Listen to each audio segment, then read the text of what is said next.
Assalamualaikum warahmatullahi wabarakatuh. Alhamdulillah, kalimat yang tidak pernah henti-henti diucapkan oleh setiap muslim di setiap keadaan, kondisi, bahkan selama kita hidup di dunia dan juga di akhirat. Karena memang Allah Azza wa Jalla, pencipta langit dan bumi, berhak untuk dipuji, disyukuri, dipuja serta disembah. Wassalatu wassalam kepada Nabi sallallahu alaihi wasallam senantiasa kita juga haturkan, karena memang Allah Azza wa Jalla dan para malaikat memberikan salam kepada beliau sallallahu alaihi wasallam, dan juga sebagai bentuk terima kasih kita atas perjuangan Nabi besar Muhammad sallallahu alaihi wasallam 13 tahun di Mekah, semua dengan siksaan, hinaan, cemoohan, dan juga di Madinah 10 tahun penerimaan hukum syariat, kemudian beliau aplikasikan dalam kehidupan sehari-hari, dan akhirnya kita dengan izin Allah dapat merasakan kenikmatan Islam dan iman ini. Setelah 2 pekan kalau tidak salah kita tidak ketemu teman-teman sekalian, alhamdulillah Allah masih pertemukan lagi sekarang. Setelah kemarin tur dakwah yang cukup panjang, saya diundang di Australia, di Melbourne dan Sydney, dan alhamdulillah teman-teman di sana sangat merespon positif dakwah sunnah, dan berita gembiranya mereka sangat antusias, mereka banyak sekali merasakan mendapatkan manfaat, dan respon positifnya juga mereka berharap bisa berkesinambungan dakwah-dakwah tersebut, dan insya Allah kedepannya akan banyak teman-teman kita dari asatidzah dan dai-dai sunnah yang saya bilang sama mereka, insya Allah akan kita coba jadwalkan sehingga bisa silih berganti untuk datang ke sana. Juga pada malam ini kita melanjutkan seperti biasa bahasan tema dosa-dosa besar, dan kita masuk ke dosa besar ke-86, berteman dan menjadikan sahabat orang-orang munafik. Jadi ternyata menjadikan teman orang-orang munafik itu dosa besar. Berteman saja sama mereka itu sudah dosa besar. Menjadi munafik itu sudah kufur. Munafik ini didefinisikan di dalam agama kita adalah orang-orang yang kelihatannya Islam tapi sebenarnya mereka kufur kepada Allah Subhanahu wa taala. Dan ada satu hal teman-teman sekalian harus kita garis bawahi di dalam kehidupan kita. Kita melihat kehidupan Nabi Muhammad sallallahu alaihi wasallam, terutama fase Madinah. Fase Madinah 10 tahun itu berisikan kehidupan yang hakiki sebenarnya bagi seorang muslim. Nabi sallallahu alaihi wasallam hidup sekota, bertetangga, berinteraksi, bahkan berteman dengan orang-orang kafir di Madinah. Ada 3 suku Yahudi yang besar, Qainuqa, Nadir, dan Quraidah. Tentu akhirnya Nabi SAW keluarkan mereka dari Madinah karena pengkhianatan yang mereka lakukan. Tapi yang jelas Nabi SAW interaksi, bahkan tidak sedikit dari pendeta-pendeta Yahudi yang menjadi sahabat dekat Nabi SAW. Bahkan ada di antara mereka yang masuk Islam di tangan Nabi SAW seperti Abdullah bin Salam, dan juga seorang yang mati syahid di perang Uhud terkenal radhiyallahu anhu, Khuwairik. Ulama-ulama Yahudi yang akhirnya masuk Islam dan berjuang di jalan Allah Subhanahu wa taala. Di Madinah juga Nabi kita Muhammad sallallahu alaihi wasallam hidup. Dalam kehidupan beliau 10 tahun di Madinah itu ada kelompok namanya munafik.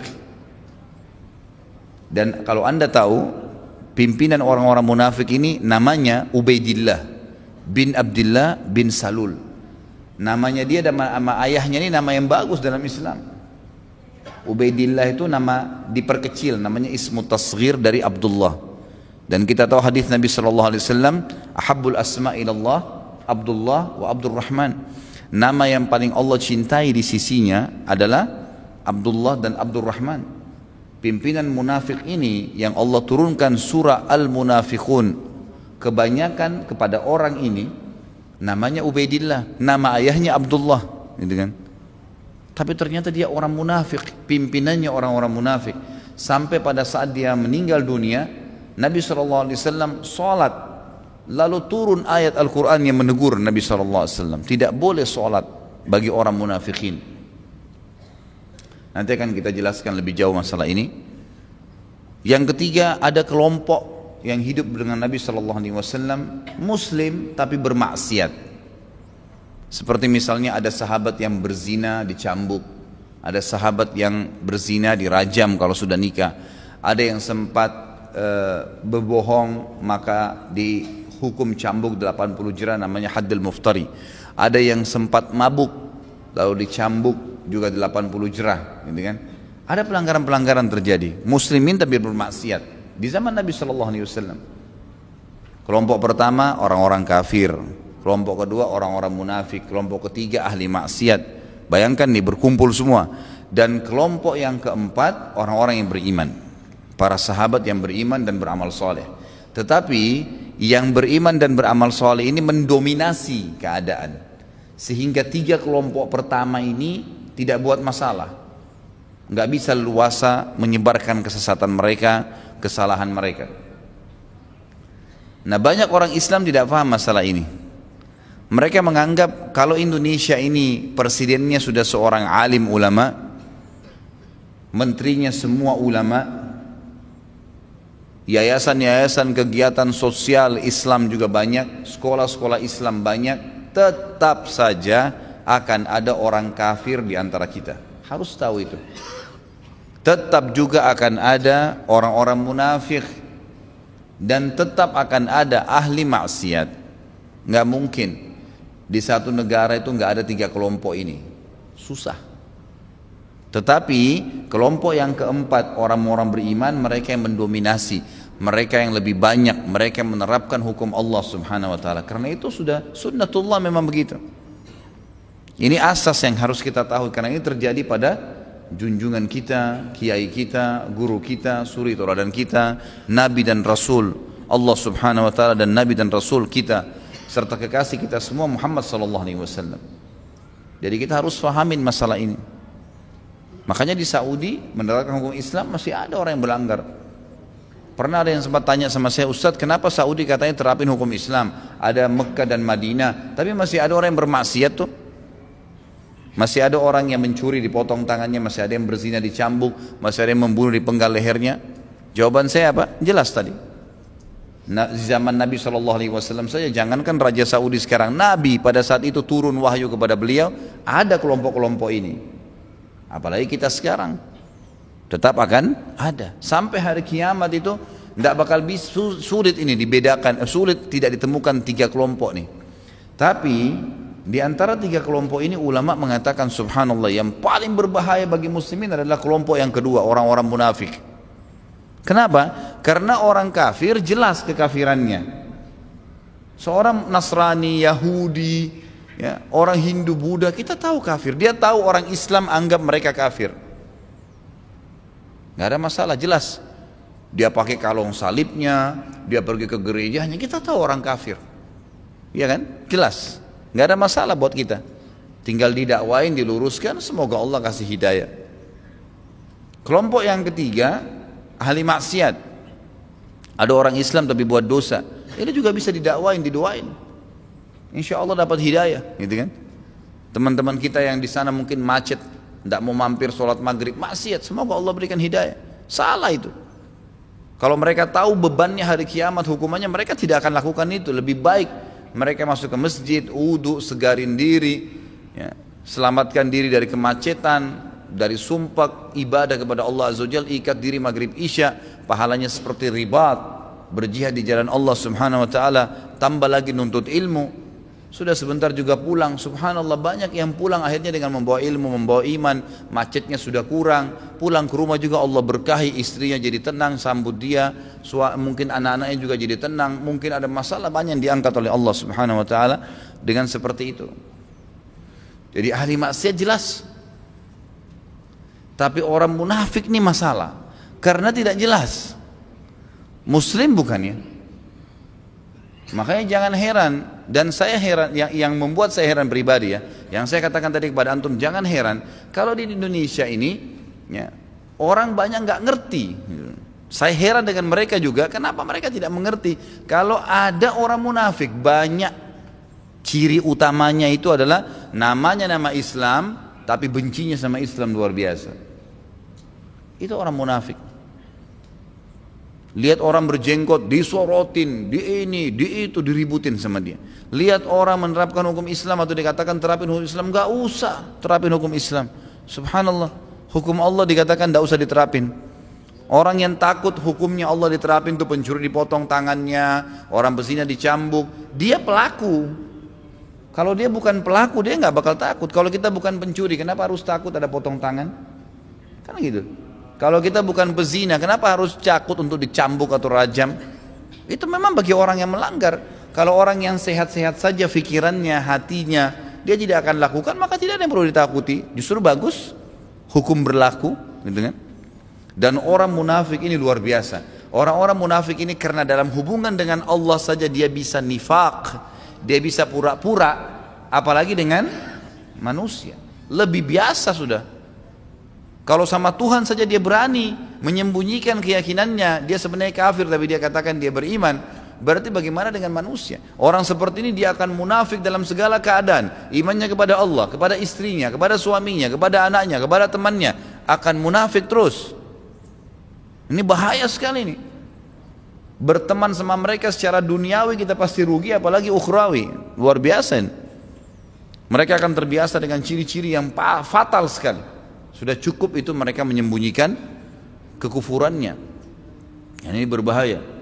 Makanya kita temukan dalam rumah tangga banyak sekali suami yang munafik. Cirinya Nabi SAW sebutkan. Kata Nabi SAW, ayatul munafiki thalath. Kata Imam Az-Zahabi diangkat di sini. Hadis diriwayatkan oleh Imam Bukhari, Muslim, tanda-tanda orang munafik ada 3 mutlak. Yang pertama, idza haddatsa kadzab, kalau dia berbicara suka bohong. Jadi kalau ada suami suka bohong itu cirinya munafik. Kalau ada istri suka bohong cirinya munafik. Ada atasan suka bohong cirinya munafik. Bawahan suka bohong cirinya munafik. Teman sahabat suka bohong cirinya munafik. Kenapa bohong? Apa yang mau dibohongin? Saya tanya sini teman-teman yang biasa bohong, kenapa bohong? Untuk apa? Apa kira-kira yang ditakutkan? Oh takut hartanya hilang, oh takut dihinakan oleh orang. Padahal sebenarnya kalau dia jujur pada saat itu, memang kadang-kadang agak pedih, tapi tuntas, selesai.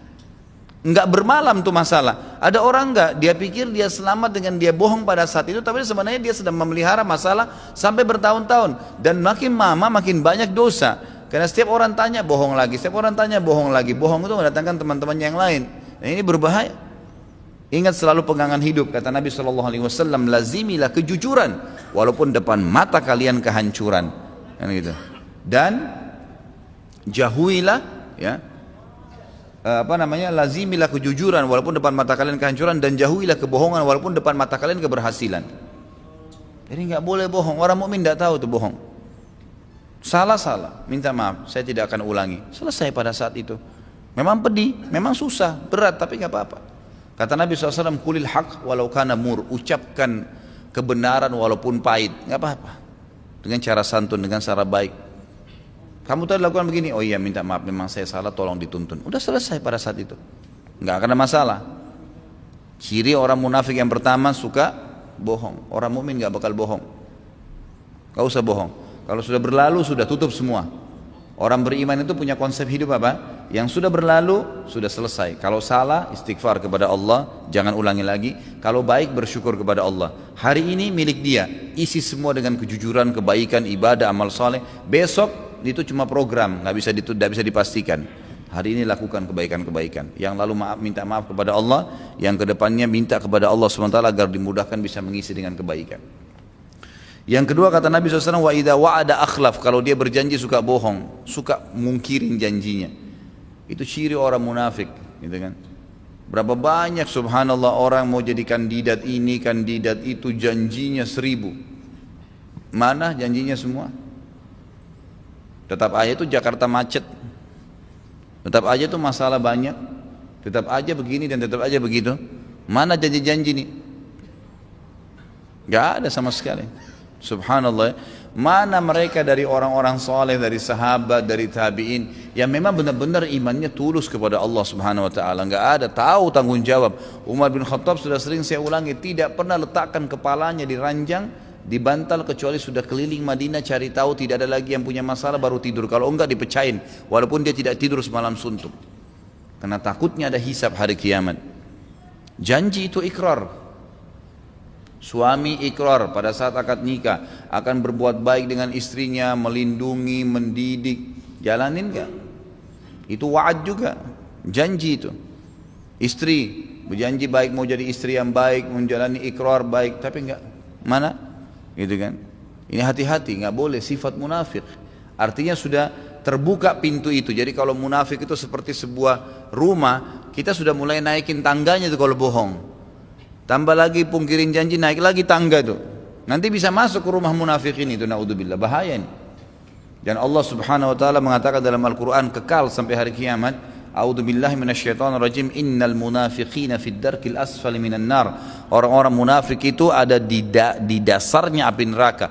Kata para ulama, dasar yang dimaksud dark ini, dasar api neraka yang paling berat siksaannya, yang paling gelap, dan di bawah itu secara tingkat di bawahnya orang-orang kafir, dan secara siksaan di atasnya orang-orang kafir. Karena jelas orang kafir jelas kekufurannya ini enggak jelas. Lebih jahat, dia datang kepada orang kafir, bicaranya kami teman kalian, datang kepada orang beriman, kami juga teman kalian. Allah menceritakan ciri mereka dalam surah Al-Maidah, a'udzubillahi minasyaitonirrajim, mudzabdzabina baina dzalika, la ilaha ula wa la ilaha ula. Orang munafik itu mudzabdzab. Sampai orang Arab biasa mengatakan kalau orang yang suka pungkirin janji, ada ciri munafik kan orang ini mudzabdzab.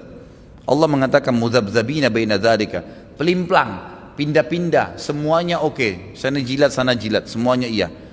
Kalau dia datang ke orang kafir, dia mengatakan kami teman kalian, gitu kan? Waktu orang-orang kafir Mekah mau menyerang di perang Ahzab, gitu kan? Minta tolong kepada orang-orang munafikin di Madinah. Baik, dikirimin surat oleh Ubaidillah bin Abdullah bin Salul, kami akan bantu kalian datang lagi gini. Memang betul awal dikirimin informasi semua ke Mekah. Sampai pasukan Mekah sudah datang, mengepung sampai 40 hari lebih Madinah tidak bisa karena paritnya terlalu besar buat mereka. Akhirnya mereka surat minta orang munafikin serang dari dalam. Nggak ada yang berani. Pungkirin janji. Orang kafir pun terjebak dengan janji mereka, gitu kan? Begitu pula orang beriman. Dan ini berbahaya. Yang ketiga kata Nabi SAW, wa idza tumina khan, kalau diberikan amanah dia mengkhianatinya. Amanah banyak ya. Jangan cuma antum pikirin bahwasanya oh amanah itu kalau saya titipin uang baru amanah. Enggak. Amanah itu semua yang telah dibebankan di pundak antum dan antum mengiyakan. Misal ada teman yang ceritain masalah lalu dia bilang, setelah ceritain masalahnya tolong jangan ceritain ke orang lain ya. Antum sudah bilang ya, itu sudah amanah. Ada orang enggak, datang istrinya atau suaminya dia bilang, teman saya cerita tapi katanya jangan cerita sama orang, tapi sekarang dia cerita. Ciri munafik nggak boleh. Sama istri saya Ustaz, sama istri nggak boleh. Kalau sudah janji sama temannya nggak cerita, nggak boleh cerita sama siapapun. Kita sudah iya kan, orang mukmin itu pegang lisannya. Orang munafik yang lisannya kelipat-lipat gitu. Di sini dia bilang iya enggak, tapi di sana sudah nyebar ke sana sini beritanya. Nggak boleh. Sama suami saya Ustaz, saya ceritakan tentang tetangga saya perempuan suka gini, nggak boleh. Nggak usah gitu. Kecuali kalau memang dasarnya kita tahu ada keburukan. Ciri Nabi SAW seringkali kalau mau menegur satu kaum mengatakan, kenapa ya ada kaum yang begini? Begitu saja. Tidak pernah Nabi mengatakan, oh si fulan sebut namanya, nggak pernah. Nabi SAW pernah mengutus seseorang mengumpulkan zakat. Sahabat Nabi datang bawa zakat di masjid Nabi SAW, serahkan zakatnya, lalu dia bilang, ini zakat-zakat kalian yang saya kumpulkan dan ini bagian saya, disisipin. Ini yang saya punya, dikasih sama mereka. Nabi SAW langsung naik di mimbar setelah tahmid dan salawat mengatakan, tahu siapa orang ini? Namanya siapa? Para perawi hadis menyebutkan namanya orang ini. Ini adalah si fulan bin fulan, gitu kan? Kata Nabi SAW, kenapa ya ada orang yang saya tugaskan mengumpulkan zakat, tahu siapa orangnya, gitu kan? Dan tapi dia tidak sebutkan namanya sallallahu alaihi wasallam, ada adabnya. Jadi walaupun memperbaiki orang menggunakan tata krama. Kata Nabi SAW, kenapa orang saya tugaskan zakat ya, tapi dia mengatakan ini zakat kalian dan ini punya saya. Kalau seandainya memang dia mustahik, orang yang layak dapat zakat, duduk aja di rumahnya, nanti akan datang kok bagiannya. Ngapain dia harus ambil dari tengah jalan, sudah dianggap bagiannya dia sendiri. Karena kan amil zakat punya hak ya. Tapi kalau amil zakat itu ditugaskan oleh instansi, oleh pemerintah, oleh kantor, dia nggak boleh keluarin tengah jalan. Bukan itu yang dimaksud. Instansinya ngumpulin karena dia sudah terima gaji. Instansinya kumpulin, nanti dari zakat mal yang terkumpul 1/8-nya boleh dipakai untuk amil zakat. Kantor itulah gaji pegawai, bayar administrasi, listrik, nggak apa-apa, sama amil zakat boleh. Tapi bukan dia potong di tengah jalan. Ngumpulin uang 10 juta zakat, nih saya keluarin 1/8-nya, sisanya saya store ke kantor. Nggak boleh. Sifat munafik namanya, amanah. Nggak boleh. Kata-kata amanah, rumah tangga amanah, anak amanah, semuanya amanah ya. Apapun. Nabi kita Muhammad SAW dapat julukan As-Sadiqul Amin di antara riwayat yang menjelaskan. Tentu masih banyak ya riwayat yang menjelaskan berbeda ya versinya. Tapi ada satu riwayat yang menjelaskan, salah satunya waktu beliau berumur, waktu awal-awal masuk ke bisnis. Beliau mulai masuk itu sekitar umur 20-22 tahun. Nabi SAW mulai berbisnis. Itu pada saat beliau awal-awal bisnis, beliau sempat memajang barang dagangannya di pasar Ukaz di Mekah. Kemudian datanglah seseorang dari luar Mekah beli dagangan Nabi SAW. Ini belum 25 tahun gitu kan. Dibeli barang dagangan beliau SAW. Lalu kemudian orang itu bilang, wahai Muhammad, ini saya bayar, ini barangnya saya titip, saya mau pergi tawaf dulu. Ini orang musyrik ini, sembah-sembah berhala. Tapi waktu itu belum ada risalah kenabian. Lalu orang itu habis tawaf pulang ke kampungnya. Lupa kalau dia beli barang dari Nabi SAW. Keingatnya kapan? 3 hari kemudian. Setelah 3 hari dia ingat, dia kembali ke Mekah. Oh kayaknya saya beli barang dari Muhammad nih. Buru-buru lari. Masuk ke pasar Ukaz, dia kaget menemukan Nabi SAW dengan posisi yang sama. 3 hari gak bergerak, jaga barangnya orang. Orang itu langsung mengatakan, wahai Muhammad, kau begini jaga barang saya dari 3 hari. Dia bilang, iya, kamu kan bilang tunggu, maka saya jaga. Tersebar satu Mekah, semua Mekah mengatakan As-Sadiqul Amin, orang yang jujur dan terpercaya. Memang begitu dalam Islam. Gak boleh kita khianati itu. Amanah ya amanah, gitu kan. Gak boleh ceritain sama orang. Kalau kita sudah bilang iya, sudah iyakan. Ini cirinya. Dalam hadis yang lain, Nabi kita Muhammad SAW menambahkan hadisnya, kata beliau dalam hadis Hakim, riwayat Hakim dengan sanad yang sahih, ada 4 hal kalau ada pada diri seseorang pastikan dia munafik tulen. Disebutkan 3 tadi, idza haddatsa kadzab, kalau dia berbicara dia bohong, ya. Wa idza wa'ada akhlaf, kalau dia berjanji dia memungkirinya, wa idza tumina khan, kalau dia diberikan amanah maka dia berkhianat. Kemudian dikata yang keempat ditambah oleh Nabi SAW, wa idza jadala ghadar. Ya. Kalau dia berbicara, berdebat, maka dia curang. Ya. Artinya kalau dia masuk ke pengadilan, dia kalah nih, sebenarnya bukan dia punya hak, tapi dia cari 1000 jalan untuk mendapatkan yang bukan haknya. Seperti banyak sekarang di pengadilan. Ya hakimnya terlibat, ya jaksanya terlibat, yang orang terlibat, ya pengacaranya terlibat. Wah luar biasa, saksinya terlibat. Ini sifat-sifat munafikin semua. Dibolak-balikan fakta, merebut tanah ahli warisnya 5 hektar, padahal tempat dia tidur 1 kali 2 meter cukup. Mau ngapain tuh tanah 5 hektar dicuri? Mati juga masuk di liang lahat 1 kali 2 hektar, 1 kali 2 meter. Itu juga yang paling besar kuburannya. Ngapain curi hartanya orang, membolak-balikan sertifikat lah, mengganti nama lah, inilah itulah, semua palsu semua. Subhanallah. Akte lahirnya palsu, ijazahnya palsu, ininya palsu, palsu semua. Apa ini? Kenapa harus palsu? Kalau Anda tidak berkualitas ya sudahlah, gitu kan? Tunjukkan kualitas kalau memang mau dapat. Nggak pernah ikut pelatihan lalu dapat sertifikat. Untuk apa? Kemudian nanti dia kerja tidak bisa dapat apa-apa. Dia juga tidak bisa punya kualitas, nggak bisa. Subhanallah, mau berkhianat seakan-akan Allah SWT tidak tahu itu. Jadi harus hati-hati. Hukum yang sedang kita bahas sebenarnya adalah hukum tidak bolehnya berteman dengan orang-orang munafikin. Tapi di sini Imam Az-Zahabi rahimahullah mengangkat dulu. Beliau mengatakan tentang dusta dan khianat yang merupakan ciri khas orang-orang munafik ini. Allah Subhanahu wa taala ya, yang dimaksud di sini beliau mengatakan tentang dusta dan khianat telah lewat, dan yang dimaksud di sini adalah mengingkari janji sebagaimana Allah berfirman dalam surah At-Taubah ayat 75 sampai 77. A'udzubillahi minasyaitonir rajim. Minhum man 'ahadallaha la in atana min fadlihi lanasaddaqanna wa lanakunanna minas salihin falamma atahum min fadlihi bakhilu bihi wa tawallaw wa hum mu'ridun fa'aqabahum nifaqan fi qulubihim ila yaumi yalqawnahu bima akhlafu Allah ma wa'aduhu wa bima kanu yakdzibun. Dan di antara mereka ada orang-orang yang berikrar kepada Allah, sesungguhnya jika Allah memberikan sebagian dari karunia-Nya kepada kami, maka pasti kami akan bersedekah dan pastilah kami termasuk orang-orang yang saleh. Jadi salah satu sifat munafik adalah, yang ini hati-hati ya, kalau saya nanti kaya, saya akan bantu orang susah. Janji sama Allah nih. Kalau saya nanti lulus, saya akan mengajar. Kalau saya begini, kalau saya menikah, saya akan berubah. Misal, itu ikrar dengan Allah. Allah terima baik, dimudahin pernikahannya, dimudahin ininya, dimudahin, tapi nggak dijalanin. Ini kata Allah Subhanahu wa taala dalam Al-Qur'an. Dan di antara mereka, ciri orang munafik adalah ada orang yang berikrar kepada Allah, sesungguhnya jika Allah memberikan sebagian dari karunia-Nya kepada kami, pasti kami akan bersedekah dan pastilah kami termasuk orang-orang yang saleh.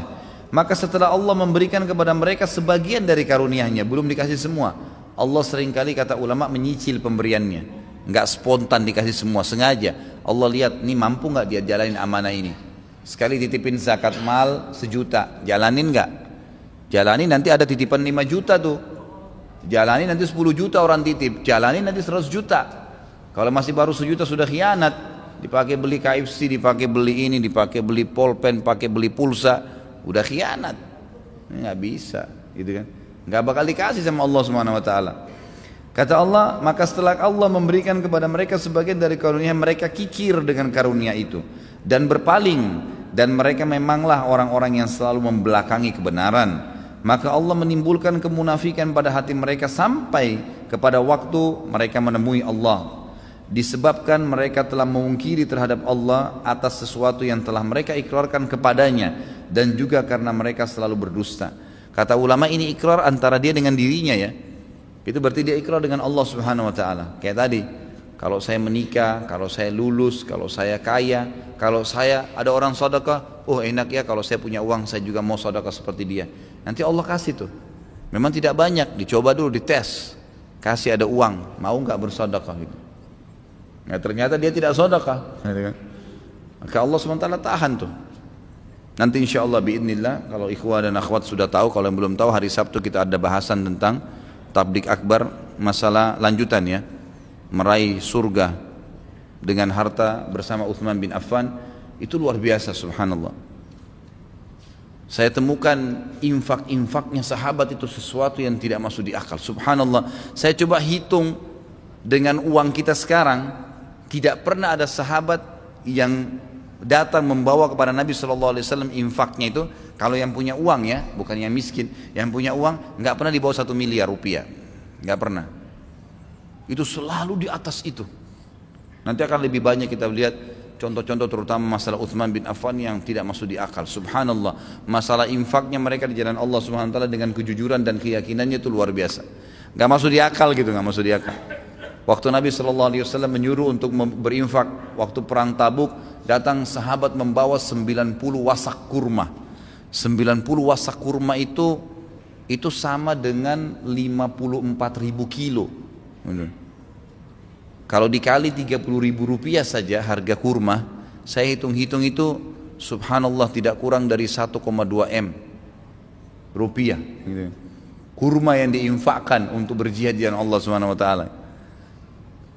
Dan rata-rata mereka pada saat diminta infak dalam agama selalu langsung setengah hartanya dikasih. Sampai ada sahabat waktu itu datang membawa 1 sa', ya, 10 kilo kurma lah, ya, 10 kilo kurma dibawa sama dia. Ya, 1 sa' kurma itu berarti 4 mud, 1 mud itu sekitar 2,5 kilo lah. Kurang lebih 10 kilo kurma dibawa sama dia. 10 kilo kurma ini dibawa dan dia bilang, saya semalam suntuk bekerja, menimba air, tidak tidur sampai pagi, karena tahu besok Nabi SAW suruh infak untuk jihad, maka saya pun mendapatkan bayaran 2 sa', 10 kilo, 20 kilo. Lalu 10 kilo saya berikan keluarga saya untuk makan, setengahnya 10-nya saya bawa ke jalan Allah Subhanahu wa taala. Coba aja ya muhasabah diri sendiri, kalau celengan masjid lewat pernah kasih enggak setengah dari yang di kantong? Ini luar biasa ciri-ciri mereka. Nah ini Allah subhanahu wa ta'ala berikan gambaran. Jadi hati-hati kalau berikrar. Salah ikrarnya tepat, jadi orang mukmin. Salah ikrarnya munafik. Dan munafik ini berbahaya. Inti bahasan kita sebenarnya kita bukan sedang membahas orang-orang munafikin secara khusus, karena ini ada bahasannya juga. Dan kalau tidak salah memang sudah pernah dibahas sedikit juga di masalah dosa besar. Saya lupa yang keberapa tentang dusta dan khianat. Tapi kita sedang membahas tidak bolehnya menganggap atau menjadikan munafik sebagai teman. Kalau kita sudah tahu nggak boleh lagi, gitu kan? Sebagaimana sabda Nabi SAW diriwayatkan oleh Abu Dawud, dan hadis ini diriwayatkan dalam Kitabul Adab bab la yaqulu al-mamluk rabbi wa rabbati nomor 4977 dengan sanad yang sahih. Kata Nabi SAW, la taqulu lil munafiki sayyidun fa innahu in yaku sayyidan faqad askhattum rabbakum azza wa jal. Janganlah kalian katakan tuan kepada orang-orang munafik. Sebagian ulama hadis mengatakan jangan jadikan atasan, jangan bekerja dengan mereka, jangan menikah dengan mereka, jangan berteman. Nggak boleh kalau sudah tahu munafik. Ciri-ciri tadi suka bohong, suka pungkiri janji, suka khianat, suka curang. Nggak boleh lagi. Kata Nabi SAW, jangan ucapkan tuan, jangan hormatin, jangan temanin, jangan nikah, jangan interaksi, jangan lihat kalau perlu. Walaupun dia ngaku muslim. Kata Nabi SAW, jangan kalian ucapkan tuan kepada seorang munafik, karena jika dia menjadi seorang pembesar, justru karena kalimat kalian itu, berikan dukungan suara lah, berikan apalah, apa saja sokongan, karena ada maslahat duniawi, akhirnya sampai dia menjadi tokoh misalnya, gara-gara dukungan-dukungan kita itu, kata Nabi SAW, jika dia menjadi pembesar, maka kalian telah membuat Rob kalian murka karena itu. Nah, jadi ada ancaman di sini, kalian akan membuat Rob kalian murka. Tentu saya sudah pernah atau sering jelaskan di awal pertemuan kita, termasuk dosa besar kalau ikut ancaman di situ. Ini ada ancaman ya, kena laknatnya Allah, kena murkahnya Allah, dan masuk neraka, diangkat darinya nikmat Allah, dan beragam macam lah ancaman. Itu semua berarti masuk dosa besar. Nah di sini berarti menjadikan bekerja, berteman, berinteraksi, menikah dengan orang munafikin, jelas nggak boleh. Yang paling kental supaya antum lebih faham lagi, mungkin tadi itu masih sifat global tentang masalah sifatnya. Munafik itu lebih khusus adalah namanya nama Islam, tapi benci Islam, itu sudah. Itu lebih kerucut lagi, gitu kan? Lebih kerucut lagi. Ini harus diperhatikan baik-baik. Sampai sebagian besar ulama Sunni mengatakan adanya kelompok-kelompok dalam Islam yang sebenarnya kelompok itu munafik di zaman Nabi SAW. Banyak sekali. Ada yang mengatakan Quran kurang, ada yang mengkafirkan sahabat, ada yang ini. Itu kelompok yang banyak ciri kemunafikan di situ. Bisa berbohong nggak apa-apa, bisa bercurang nggak apa-apa, bisa begini nggak apa-apa, dibolak-balikan hukum-hukum Allah Subhanahu Wa Taala. Ini kata ulama, kalau kita tarik ciri-ciri kelompok-kelompok ini ke zaman Nabi SAW, jelas sekali itu adalah para munafikin. Mereka paling benci dengan Al-Quran pada saat turun. Mereka selalu mengatakan Quran itu kurang. Di zaman Nabi SAW, ini nggak benar, gitu kan? Waktu mereka diajak oleh Nabi SAW untuk perang di Tabuk, apa mereka bilang? Nggak usah ikut-ikutan, panas-panas ngapain perang? Diajak orang-orang gitu. Waktu mau perang Uhud, sengaja mereka keluar 300 orang. Kemudian mereka kembali meninggalkan pasukan untuk melemahkan kaum muslimin. Sengaja dia keluar, kemudian dia permalukan kaum muslimin, sengaja mencari masalah. Ini subhanallah di media kita banyak sekali nih. Banyak sekali tampil membenci Islam. Saya lihat waktu kasus panas-panasnya poligami berapa tahun lalu. Itu luar biasa di media. Yang tampil saya sempat waktu itu karena terlalu diangkat dan saya coba mengcover itu, mengkanter maksud saya di pengajian saya dengan apa yang saya fahamin, dan saya tahu alhamdulillah jemaah pengajian saya akhirnya konsisten untuk mempertahankan hukum Allah. Waktu itu yang tampil di media kita semuanya rata-rata perempuan pakai jilbab, semuanya benci dengan poligami. Ini bagaimana caranya? Kalau kita belum bisa amalkan, jangan benci hukum Allah. Hukumnya Allah, bukan hukum presiden, bukan hukum raja, hukum Allah pencipta langit dan bumi. yang memang menciptakan kita dari tidak ada, kemudian nanti kita akan kembali kepadanya. Lalu kemudian kita pungkirin bagaimana caranya. Sampai ada yang bilang sampai ada yang pernah saya dengar mengucapkan kalimat, saya langsung tegur pada saat itu. Waktu seorang laki-laki, waktu dijelaskan masalah poligami, langsung dia bilang, a'udzubillah poligami. Saya bilang, ya akhi, bertakwa sama Allah. Bagaimana bisa ente bilang a'udzubillah dengan poligami? Kalau ente nggak bisa jalanin, jangan ente hina poligami, itu nggak boleh. Memang itu level tertinggi di bab nikah. Ente mungkin belum bisa lakukan. Jangan dianggap semua orang seperti ente nggak bisa lakukan, gitu kan? Nggak usah. Kalau orang sudah lakukan, oh masya Allah ya dia sudah bisa lakukan. Seorang akhwat kita pakai jilbab besar, ini belum bisa pakai, ngapain pakai jilbab kayak karung begitu? Inilah itulah, diolok-olok, subhanallah. Allah SWT turunkan dalam Al-Quran tentang ciri orang-orang munafikin. Mereka selalu beristihza juga, mengolok-olok kaum mukminin. Olok-olok penampilannya, olok-olok yayasannya, olok-olok sekolahnya, olok-olok pakaiannya, semua begitu. Itu ciri-ciri munafikin. Maka pada saat Allah Subhanahu wa taala turunkan firman tersebut, Nabi SAW lagi di atas unta, kemudian beliau jalan, di sekitar untanya itu banyak batu-batu tajam dan panas. Orang-orang munafik itu tahu firman Allah sedang turun kepada Nabi SAW, dan mereka sangat tahu jangan sampai firman Allah turun menyuruh memerangi mereka, dibongkar kedoknya, mereka tahu, akhirnya mereka takut. Mereka datang di bawah kudanya, untanya Nabi SAW, sambil menginjakkan kaki mereka di batu-batu panas itu. Apa kata Allah Subhanahu wa taala tentang mereka? Mereka mengatakan, innama kunna nakhudu wa nal'ab. Wahai Muhammad, maafkan kami dulu cuma bercanda saja, ngolok-ngolok saja, bercanda gitu. Kata Allah SWT, katakan kepada mereka, Qul abillahi wa rasuli Qul abillahi wa rasuli apalagi Qul abillahi wa ayatihi wa rasuli kuntum tastahzi'un. Apakah kepada Allah, ayat-ayatnya dan Rasulnya kalian berolok-olok, bercanda-bercanda, hukum Allah dianggap sebagai mainan, dihina-hina, gitu kan? Maka Allah SWT menghardik mereka. Allah SWT bahkan mengatakan dalam lanjutan ayat itu, ya, la ta'tadiru qad kafartum ba'da imanikum. Maka enggak usah minta maaf, kalian sudah kufur kepada Allah setelah perbuatan kalian itu. Jadi memang orang-orang munafik ini, naudzubillah, memang punya ciri khas yang luar biasa. Kalau ada orang beriman, itu jalurnya jelas. Ada orang kafir, jalurnya jelas. Tapi ini tengah-tengah. Dan ini juga orang yang lebih berbahaya daripada orang-orang kafir itu sendiri. Makanya kita harus hati-hati, ikhwan dan akhwat sekalian. Orang mukmin tidak punya sifat bohong, tidak punya sifat khianat, tidak punya sifat memungkiri janji, tidak punya sifat mencurangi, tapi selalu segala sesuatu yang haknya dia akan ambil, yang bukan haknya dia tidak akan ambil. Yang benar dibela, yang salah dia akan tolak. Allahu a'lam. Sudah masuk waktu? Hah? Baik. Insyaallah kita akan lanjutkan nanti, pertemuan akan datang biiznillah dengan dosa besar ke-87, dan seperti biasa akan ada pertanyaan setelah ba'da Isya.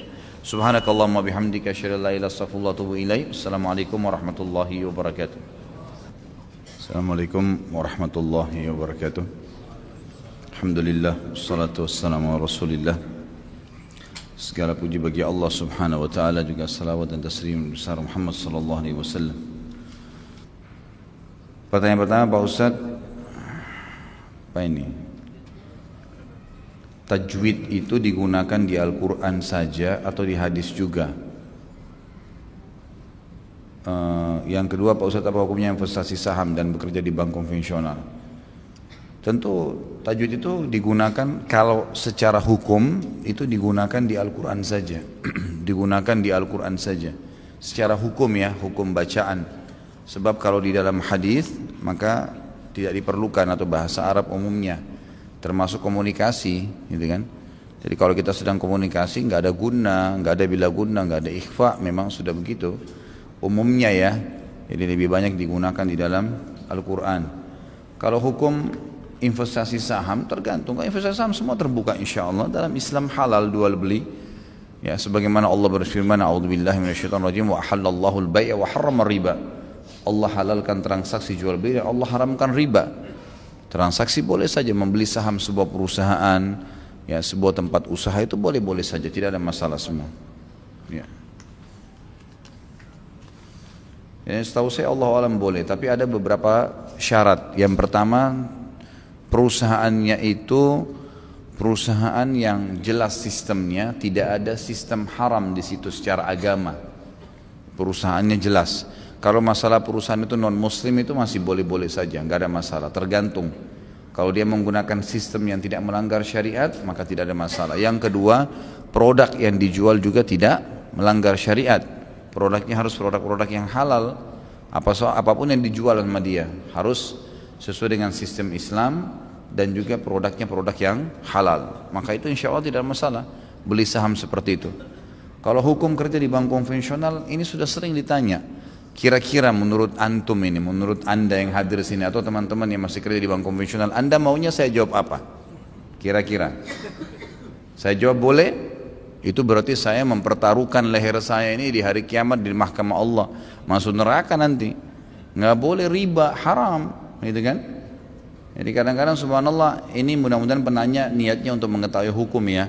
Tapi ada kadang-kadang teman-teman karena sudah tahu dirinya salah, sengaja bertanya, dibolak-balikan pertanyaan supaya ada jawaban iya. Nggak mungkin Ustadz menjawab iya itu. Haram, haram, halal, halal. Karena kami tahu itu pertanggungjawabannya berat hari kiamat gitu kan. Jadi teman-teman yang masih kerja di bank konvensional, anda sudah tahu ada fatwa MUI tentang masalah haramnya bunga bank, haramnya kerja di bank konvensional. Begitu pula dengan umumnya pendapat ulama dunia, tidak ada satupun yang mengatakan boleh sebenarnya. Lalu bagaimana Ustadz kalau saya sudah terlanjur? Ya taubat, tinggalkan, gitu kan? Itu solusinya. Saya nggak tahu memberikan makan keluarga saya, subhanallah. Bagaimana bisa? Kita berapa 9 bulan di rahim ibu nggak pernah pikir makan dari mana? Waktu masih anak-anak nggak pernah tahu, nggak pernah mau tahu orang tua kita dapat dari mana uang untuk berikan kita permen, makanan, baju. Sekarang sudah sarjana ketakutan, mau makan dari mana? Nggak mungkin itu, ya kan? Syaitan tidak mau kita lepas dari sebuah belenggu yang sudah dia lakukan. Orang yang berbuat kemaksiatan, terbiasa zina, terbiasa riba, terbiasa mencuri, terbiasa bohong, terbiasa dengan sebuah kegiatan, maka syaitan akan buat jaring-jaringnya supaya tidak lepas dari situ. Ranjau-ranjaunya banyak. Beratlah, pertimbanganlah, beginilah, beragam macam. Sebagaimana ulama mengatakan syaitan itu masuk ke dalam diri manusia, bisa dia menggoda orang untuk melakukan sebuah perbuatan buruk, atau bisa dia membuat orang lain bimbang dalam mengerjakan perbuatan kebaikan. Di antara perbuatan kebaikan itu, kalau seseorang mau meninggalkan yang haram, mau taubat di jalan Allah Subhanahu wa taala, diterima enggak ya taubat saya? Saya mau beri makan dari mana ya anak istri saya? Saya kalau berzina kemudian saya tobat, siapa yang mau nikahi saya ya? Dan beragam macam was-was yang akhirnya tetap membuat orang tersebut dalam belenggu dosanya. Keliru. Dalam Islam kata Nabi SAW, at-taubat tajubbu ma qablaha. Taubat menutup segala kesalahan yang telah berlalu. Tidak ada masalah dalam Islam, taubat saja. Umar bin Khattab pernah kita bahas, pemabuk keras sebelum masuk Islam. Taubat menjadi seorang khalifah Rashid, yang terkenal khalifah Rashid, dan kemudian khalifah yang kedua dijamin masuk surga, dan banyak sekali fadilah. Karena Islam tidak melihat masa lalunya seseorang, yang dilihat adalah sekarang dan ke depan, kan seperti itu. Jadi saya mengajak anda dan seluruh muslimin, dan saya doakan dari hati saya mudah-mudahan Allah berikan kemudahan anda untuk meninggalkan, karena ini berbahaya sekali. Dirham, 1 dirham riba, kata Nabi SAW, lebih berat dosanya di sisi Allah daripada 36 kali berzina. Berat itu, bukan hal yang ringan. Makanya syaitan membelenggu kita di situ. Keluar saudaraku. Kalau hanya karena masalah dasi, hanya karena masalah kemeja, hanya karena masalah nama baik, hanya karena masalah sudah terlanjur dapat jabatan, dan itu semua anda mau pertahankan silakan, tapi konsekuensinya adalah ada hukuman dari Allah Subhanahu wa taala karena haram. Allah memberikan saudaraku semut di lubangnya makanan, lalu Allah tidak memberikan anda makanan? Nggak mungkin. Allah Subhanahu wa taala memberikan seluruh jutaan makhluk tiap hari makan. Ikan makan, semut makan, semua makan. Saya sudah sering berikan contoh masalah itu kan. Seorang ulama salaf pernah melihat burung bango di atas batang pohon, di atas sebuah danau. Ya, kemudian dia capek kerja di kebunnya, lalu kemudian dia keluar dari kebunnya, duduk di sebelah danau tersebut, lalu dia bilang, semoga Allah memberkahi hasil kerja saya hari ini. Artinya mudah-mudahan hasilnya maksimal nih. Allah SWT ingin memberikan pelajaran kepada dia. Bagaimana memang Allah tidak akan mungkin pungkiri janjinya. Lewatlah sebuah batang pohon lagi ngapung di atas sungai tersebut, di atasnya ada burung bango, matanya buta, kakinya patah, dan ada di atas batang pohon tersebut. Kira-kira kata orang ini waktu dia lihat, saya ingin tahu bagaimana Allah berikan makan nih bango ini. Matanya buta, kakinya patah, di atas batang pohon yang lagi jalan.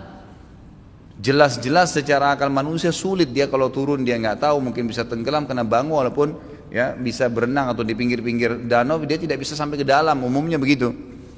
Maka yang terjadi adalah dia tunggu, tidak lama kemudian ada seekor burung elang dari kejauhan menangkap ikan, kemudian dia naik ke atas, begitu subhanallah melewati burung bangau ini, lepas jepitan ikan tersebut dan jatuh di depan burung bangau, kemudian burung elang itu pergi dan tidak mengambilnya lagi, lalu burung bangau cium bau ikan tinggal turunin kepalanya makan.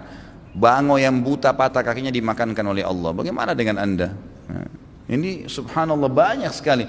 Coba lihat fenomena alam, banyak makhluknya Allah SWT, keajaiban bagaimana Allah berikan makanan semut, burung, hewan-hewan, banyak sekali. Apalagi manusia. Jauhi yang Allah haramkan, maka anda akan tenang dengan izin Allah. Apa hukum foto atau lukisan dan patung? Ini sudah saya jelaskan ya. Bagaimana kalau niat kita memajang lukisan atau patung tersebut hanya untuk hiasan semata, bukan untuk disembah atau memuliakan lukisan atau patung tersebut. Jadi patung jelas diharamkan dalam agama, tidak mungkin boleh. Karena Nabi SAW mengatakan dalam banyak hadis, diantaranya rumah yang tidak dimasukin oleh syaitan adalah rumah yang ada anjingnya dan rumah yang ada patung atau gambar hidupnya, gitu kan? Itu dalam hadis sahih. Nabi SAW sudah larang masalah itu. Kalau tidak dimasukin malaikat berarti akan dimasuki oleh syaitan. Dan sudah saya tuntun, teman juga yang bertanya ini bisa kembali kepada buku terbitan Gema Insani Press kalau nggak salah, yang pernah saya bawain dulu, rumah-rumah yang tidak dimasuki oleh malaikat. Coba baca lebih dari 30 macam rumah, diantaranya adalah rumah yang ada patungnya. Kalau anda bilang ini kan cuma hiasan, baik, kenapa harus berhias dengan sesuatu yang Allah haramkan? Ya, dengan anda perlu tahu dalam hadis Bukhari dijelaskan awal mula kesesatan manusia, pertama kali mereka nyembah berhala di zaman Nabi Nuh alaihissalam meninggal. Pada saat Nabi Nuh alaihissalam meninggal, kata Nabi SAW, datang kepada mereka syaitan menjelma menjadi manusia, kemudian berkata kepada mereka, ya, kepada orang-orang yang sudah meninggal nih. Jadi generasi Nabi Nuh sudah meninggal, generasi sahabatnya juga sudah meninggal. Sekarang generasi tabiinnya. Kalau kita didatangi oleh syaitan dan berkata, kalau kalian mau mengenang orang-orang soleh seperti Nuh dan teman-temannya, sahabat-sahabatnya, dan kalian juga bisa lebih rajin beribadah, buat patungnya, jangan disembah, nggak boleh sembah, itu syirik. Cuma letakkan saja di tempat ibadah-ibadah kalian. Jadi setiap kali kalian lihat, kalian teringat mereka, kalian ibadah lagi. Taruh di pasar-pasar, supaya kalau orang di pasar tidak berani buat maksiat karena tahu ini ada patungnya orang soleh. Niatnya baik awalnya. Lalu apa kata Nabi SAW? Ini hadis sahih riwayat Bukhari. Kata Nabi SAW, setelah generasi itu mati, syaitan datang lagi generasi yang masih mudahnya didatangin. Dulu ayah-ayah kalian tidak buat patung-patung ini kecuali untuk jadikan perantara dengan Allah. Karena mereka orang saleh, diijabah doanya. Bilang ke dia, patung itu baru ke Allah. Dilakukanlah oleh orang-orang tersebut, akhirnya sampai patung ini disembah. Awalnya begitu. Enggak kok, saya datang ke diskotik cuma mau tahu. Saya masuk ke tempat perzinahan cuma mau lihat ini bahaya. Kalau tiba-tiba kita meninggal, mati, lagian ngapain coba-coba lihat gitu. Nggak ada gunanya coba-coba dalam maksiat. Ya, ibadah memang benar. Ya, jadi saya sarankan Allahu a'lam untuk dijauhi gitu. Ya. Saya pernah subhanallah lihat, atau sering saya lihat ya, mudah-mudahan Allah kasih hidayah. Setiap kali saya subhanallah justru ke daerah-daerah yang orang-orang kaya. Setiap saya lewat di daerah-daerah yang luar biasa di Jakarta ini, saya diundang pengajian, hampir semua rumah mewah di depannya ada 2 patung pegang pentungan tuh. Untuk apa? Saya tanya, untuk apa kira-kira? Oh, untuk ngusir pencuri. Pencurinya bisa kencing di patung itu. Memang dia bisa gerakin pentungannya. Subhanallah gitu.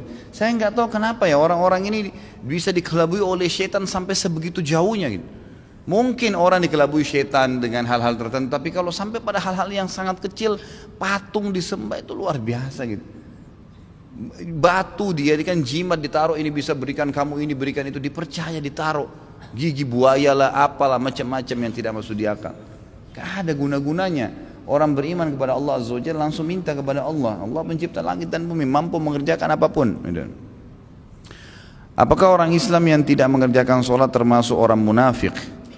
Enggak disebutkan masalah dia kalau tidak sholat berarti munafik, tapi ciri orang munafik memang ada tadi yang belum tersebutkan. Jazakallah yang bertanya ini, Allah mengatakan a'udzubillahi minasyaitonirrajim, wa idza qamu ila sholati qamu kusala yura'una an-nasa wa la yadhkuruna Allah illa qalila. Mereka kalau sholat mereka bermalas-malasan, malas sekali. Dan dalam hadis sahih Bukhari dikatakan, Asyaddus salati al munafikin al-isya wal fajr. Salat yang paling berat bagi orang munafik itu isya dan subuh. Karena mereka waktunya tidur, malas bangun, gitu kan? Jadi ini cirinya memang mereka, dan mereka tidak berzikir kepada Allah kecuali dengan sangat sedikit sekali. Itu pun kalau mereka lakukan salat dan zikir karena riya, karena ingin dipuji oleh orang. Tapi di sini kalau apakah semua orang Islam tidak salat munafik, ini tidak bisa kita patok seperti itu. Karena bisa saja mungkin dia belum paham hukum. Mungkin Allahu alam. Ada orang yang mungkin dari ayahnya, ibunya sendiri di kampung atau di kota dia tinggal nggak pernah sholat, biasa sholat kapan dia mau. Anaknya pun tumbuh besar dalam kondisi tersebut, dia nggak tahu kalau itu wajib. Nah, orang tuanya sendiri tidak sholat, itu bukan mustahil. Jadi ada sebuah kaidah penting kata ulama dalam melalui kehidupan ini, jangan patok orang lain seperti diri kamu. Itu kaidahnya. Kan gitu. Jadi ada beberapa kaidah-kaidah yang ulama keluarkan, diantaranya jangan patok orang lain. Ini dalam masalah akhlak ya, dalam tazkiyatun nufus, mensucikan diri. Jangan patok orang lain seperti dirimu. Begini, kalau seandainya kita sudah sholat malam, kita sudah ibadah, alhamdulillah sudah ibadah kepada Allah Subhanahu Wa Taala, sudah bagus, tutup aurat, jalanin perintah agama. Jangan patok semua orang seperti kita. Belum tentu. Memang nggak bisa. Maksudnya adalah bisa ada orang lebih baik daripada kita dari itu. Mungkin kalau kita sholat malam hanya setengah jam sebelum subuh, ada orang dari jam 2 malam bangun, ada. Kalau kita cuma hafal beberapa surah Al-Quran, ada orang hafal 30 juz Al-Quran. Kalau kita hafal 30 juz, ada orang yang mengulangi Al-Quran sampai berulang kali. Sampai disebutkan ciri khasnya Utsman bin Affan radhiyallahu anhu yang akan kita bahas hari Sabtu nanti. Beliau ciri khasnya yang luar biasa itu. Beliau menutup witir yang 1 rakaat itu.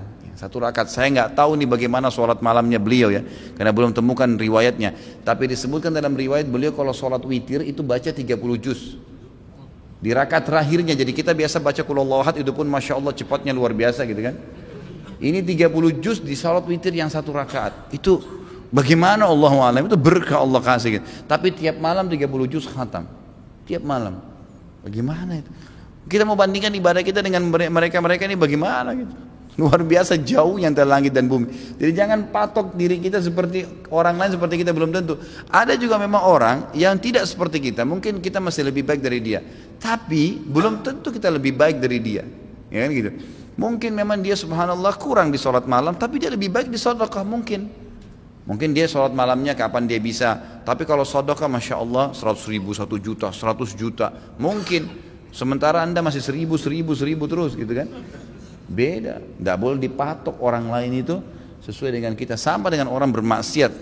Orang maksiat juga begitu kata ulama, sama kaidahnya. Ada orang dia patok, semua orang sama seperti dia. Padahal tidak, mungkin ada orang lebih buruk daripada dia. Atau ada orang yang tidak, nggak seperti dia. Mungkin sudah taubat. Teman-temannya dulu ada yang sudah taubat, lalu dia bilang, kau juga dulu begini. Ya jangan lihat dulunya orang, sekarang sudah lain. Itu kan dalam Islam seperti itu. Jadi jangan jadikan patokan itu. Kalau saya tahu Allah alam tidak pernah ada riwayat yang menjelaskan kalau orang tidak sholat berarti dia munafik. Karena memang bisa saja dia belum tahu hukum atau memang masih bermalas-malasan. Tapi ciri memang orang munafik kalau bangun sholat mereka malas dan penuh dengan riya. Bagaimana bila ada kerabat atau saudara kita memiliki ciri yang munafik, jauh dari ketaatan dan sering melakukan maksiat? Apakah berdosa bila kita memutuskan silaturahim mereka? Karena apabila kita berkunjung dikhawatirkan anak istri kita terpengaruh dengan kebiasaan mereka. Jadi putus silaturahim nggak boleh. Tapi untuk tidak mengunjungi itu boleh. Nggak ada masalah kalau efeknya bahaya. Putus silaturahim ini maksudnya gini, dia punya rahim, punya hubungan darah dengan anda. Ini juga sekalian saya luruskan, waktu itu juga saya luruskan di dosa besar masalah memutus hubungan silaturahim. Enggak boleh kita mengatakan kepada sama muslim silaturahim. Silaturahim itu sila berarti menyambung hubungan, rahim yang punya hubungan darah. Kerabat saja itu. Kalau sama orang Islam umumnya kita katakan ukhuwah. Kadang-kadang ada orang subhanallah bahasanya silaturahim akbar. Ini dari mana silaturahim akbar ini? Kemudian yang bertemu dengan teman-temannya reuni gitu kan. Itu enggak masuk. Jadi silaturahim adalah menjalin hubungan dengan orang yang punya hubungan kerabat. Silaturahim banyak. Bisa dengan mengunjungi, bisa dengan menelpon, bisa dengan mengunjungi kalau sakit, bisa memberikan hadiah, bisa membantu kalau dia susah, banyak pintunya. Kalau kita punya hubungan silaturahim dengan seseorang dan ada ciri kemunafikan padanya, kita boleh membatasi hubungan. Yang tidak mendatangi rumahnya, ya enggak masalah. Tapi jangan memutus silaturahim. Jadi kalau dia memberikan salam, ya sudah, dijawab salamnya. Nabi SAW kalau diberikan salam, beliau menjawab. Ya, beliau menjawab, tapi beliau tahu ini orang munafik. Gitu kan, beliau mengetahui ini adalah orang munafik. Cuma di sini artinya kita tidak boleh memang secara khusus menjadikan sahabat, teman dekat, sengaja menikah. Ada orang subhanallah menikah, memang dia sudah 5 tahun, 6 tahun menikah, lalu mengeluh, Ustaz saya setiap hari mungkin dibohongi sama pasangan saya. Baik, sebelum nikah tahu nggak kalau dia pembohong? Tahu Ustaz. Kenapa menikah? Sudah tahu sifatnya munafikin di situ. Kenapa harus menikah? Jadi sekarang siap saja dibohongin gitu. Mengapa hukum rokok ada yang bilang makruh, ada yang bilang haram? Mana yang benar? Menurut Anda kira-kira gimana? Coba. Begini, saya pernah ceritakan itu hari. Ada seorang guru di Saudi, saya ingatkan kembali, berdialog sama seorang syekh. Syekhnya dibilangin sama guru ini, guru sekolah ya, dia berpendidikan, dia bilang, Syekh, kenapa Anda mengatakan rokok itu haram? Apa sebabnya? Kata syekhnya, sementara dalam Al-Quran tidak ada dalil menyebutkan rokok secara khusus, nggak ada. Kenapa harus dibilang haram? Kata syekhnya, kau makan apel? Dia bilang iya. Kau makan jeruk? Iya. Baik, ada nggak disebut dalam Al-Quran apel sama jeruk? Dia bilang tidak ada. Baik, itu tidak ada, tapi boleh dimakan. Kenapa? Karena masuk dalam umumnya firman Allah, Allah menghalalkan semua yang baik-baik dan Allah mengharamkan yang khaba'ith, yang buruk, gitu kan? Jadi ulama mengeluarkan kaidah semua yang baik maka halal, semua yang buruk maka haram. Semua subhanallah yang haram itu pasti berefek tidak baik, gitu kan? Lalu dia bilang, tapi setahu saya tidak buruk karena saya merasa nyaman-nyaman saja, gitu kan? Saya merokok, saya percaya diri, saya nggak ada masalah. Ya orang mau mengatakan badan saya bau, baju saya bau, mulut saya bau, itu perkataan dia, tapi saya merasa nyaman-nyaman saja, nggak ada masalah, gitu kan? Berarti bisa saya katakan itu thayyibat, berarti baik ini buat saya. Dari mana tolok ukurnya ini baik atau buruk? Kata syekhnya, baik, kalau kamu mau lebih dalam lagi, sekarang saya tanya, kata syekh, kalau kamu pulang ke rumah habis ngajar, kamu temukan istri kamu lagi pegang rokok, anak kamu lagi pegang rokok, kamu biarin atau kamu larang? Kata gurunya ini, saya larang syekh. Kenapa kau larang? Dia bilang karena itu tidak baik. Nah, ini masuk dalam jawaban kamu sendiri. Kalau baik kamu biarin mereka merokok, beliin kalau perlu, sama-sama rokok ngepul di situ, gitu kan. Tapi enggak ternyata, gitu kan. Jadi lebih baik ditinggalkan, gitu. Jadi jangan berdalih kalau salah dan tetap dilakukan, akuin kesalahan. Itu poin penting. Ini enggak, sudah salah membela, ini masalah ini. Enggak boleh, jadi terus menerus. Kadang-kadang subhanallah ada orang juga supaya dia tetap dalam mempertahankan kesalahannya, mencari orang yang lebih buruk, gitu kan? Ada pernah orang bilang sama saya, Ustadz saya baik Ustadz, kayak sholat saya masih jaga sholat maghrib, teman saya dan tidak sholat sama sekali. Jadi patokannya yang lebih buruk, supaya yang dia tinggalin 4 waktu sholat itu mending, nggak apa-apa gitu. Bukannya dilihat orang yang sholat lebih banyak, ini nggak boleh sebenarnya, gitu kan? Allahu alam. Jadi kalau kita lihat, kalau dikatakan memang kategori ulama di Indonesia, kalau di Timur Tengah saya nggak pernah temukan ada ulama menghalalkan rokok. Di Indonesia ini karena kiai kita terlalu murah gelarnya, ayahnya kiai, anaknya jadi kiai, bisa ceramah berapa kali atau pulang haji jadi kiai juga. Ini luar biasa ini. Saya mohon maaf, bukan menyombongkan diri sama sekali. Saya subhanallah berapa kali ketemu dengan orang-orang kiai. Kiai ini, saya kalau ketemu subhanallah seperti kalau antum ahli listrik misalnya, kemudian ada orang datang ngobrol masalah listrik, dia nggak ngerti. Misalnya ini listrik ini harus dipasang begini, jaringannya begini, terus dia bilang enggak harus begini, tapi dia salah jelas. Antum pastikan teorinya benar, salah ini orang. Kita akan bilang kok ngawur ini orang ngomong. Subhanallah, di kalangan dakwah ceramah penceramah pun begitu. Saya heran dari mana gelar-gelar kiai bisa didapatin nih gitu. Baca ayatnya salah, hadisnya dikarang-karang, banyak sekali sudah kesalahan. Cerita dongengnya sudah tidak masuk di akal. Orang yang mati bisa hidup kembali lah, ini dari langit lah, ini macam-macam. Yang tidak masuk di akal, ini dari mana orang ini nih gitu. Ya, dari mana asal muasalnya bisa muncul gitu. Belum lagi yang sunnah Nabi SAW dilanggar, yang kukunya panjang, yang istri nggak pakai jilbab, ya luar biasa.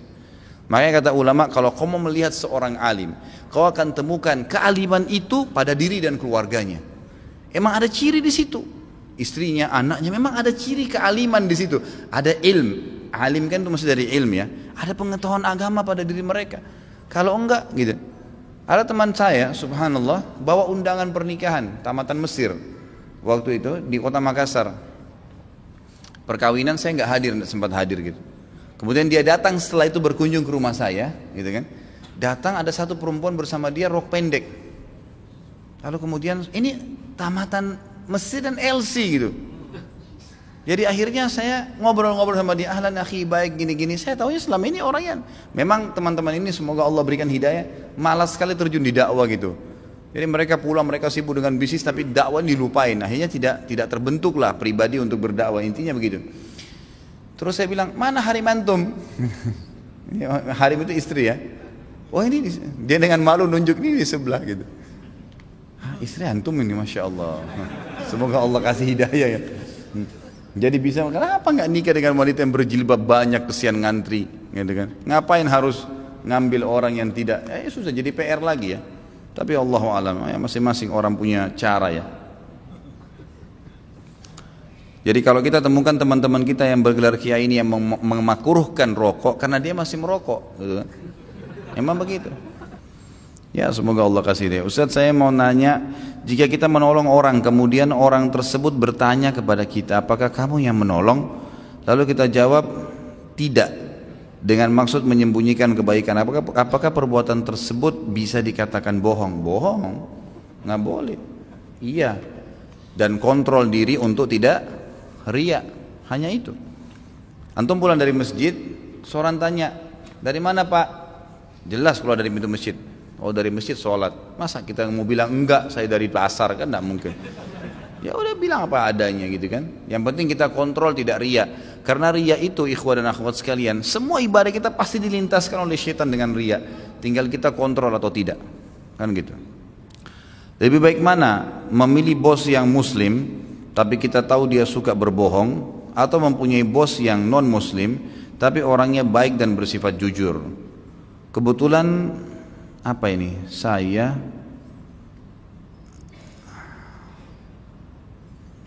nggak ngerti. Saya sering bekerja dengan mereka berdua. Mungkin begitu ya. Jazakallah khair. Ini yang saya bilang. Kadang-kadang kita disuruh pertemukan antara Muslim yang buruk dengan kafir yang jujur. Kenapa harus begitu? Kenapa nggak cari Muslim yang jujur sama kafir yang jujur? Nah itu baru imbang, baru adil tuh namanya. Gitu kan? Karena kita nanti akan nilai buruk Islamnya bukan orangnya. Jadi kalau saya sarankan masalah kerja, kalau ada yang salah dari seorang muslim ya salah. Dia muslim tapi dia bohong, itu salah buat dia, tapi jangan dinilai Islamnya. Dianya yang salah secara individual.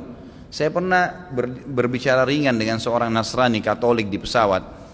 Lalu saya tanya, Pak agama apa? Oh, agama Nasrani, agama Katolik. Oh saya Muslim. Lalu saya tanya apa tentang Islam. Saya pernah ceritain masalah ini. Kemudian dia bilang, waktu saya bilang sama dia, bilang sama saya, oh Islam itu. Saya tanya apa itu Islam? Dia bilang Islam itu teroris gini macam-macam. Terus setelah selesai, saya bilang Bapak sudah selesai? Dia bilang iya. Saya Muslim Pak. Bisa saya ceritain agama saya? Oh boleh.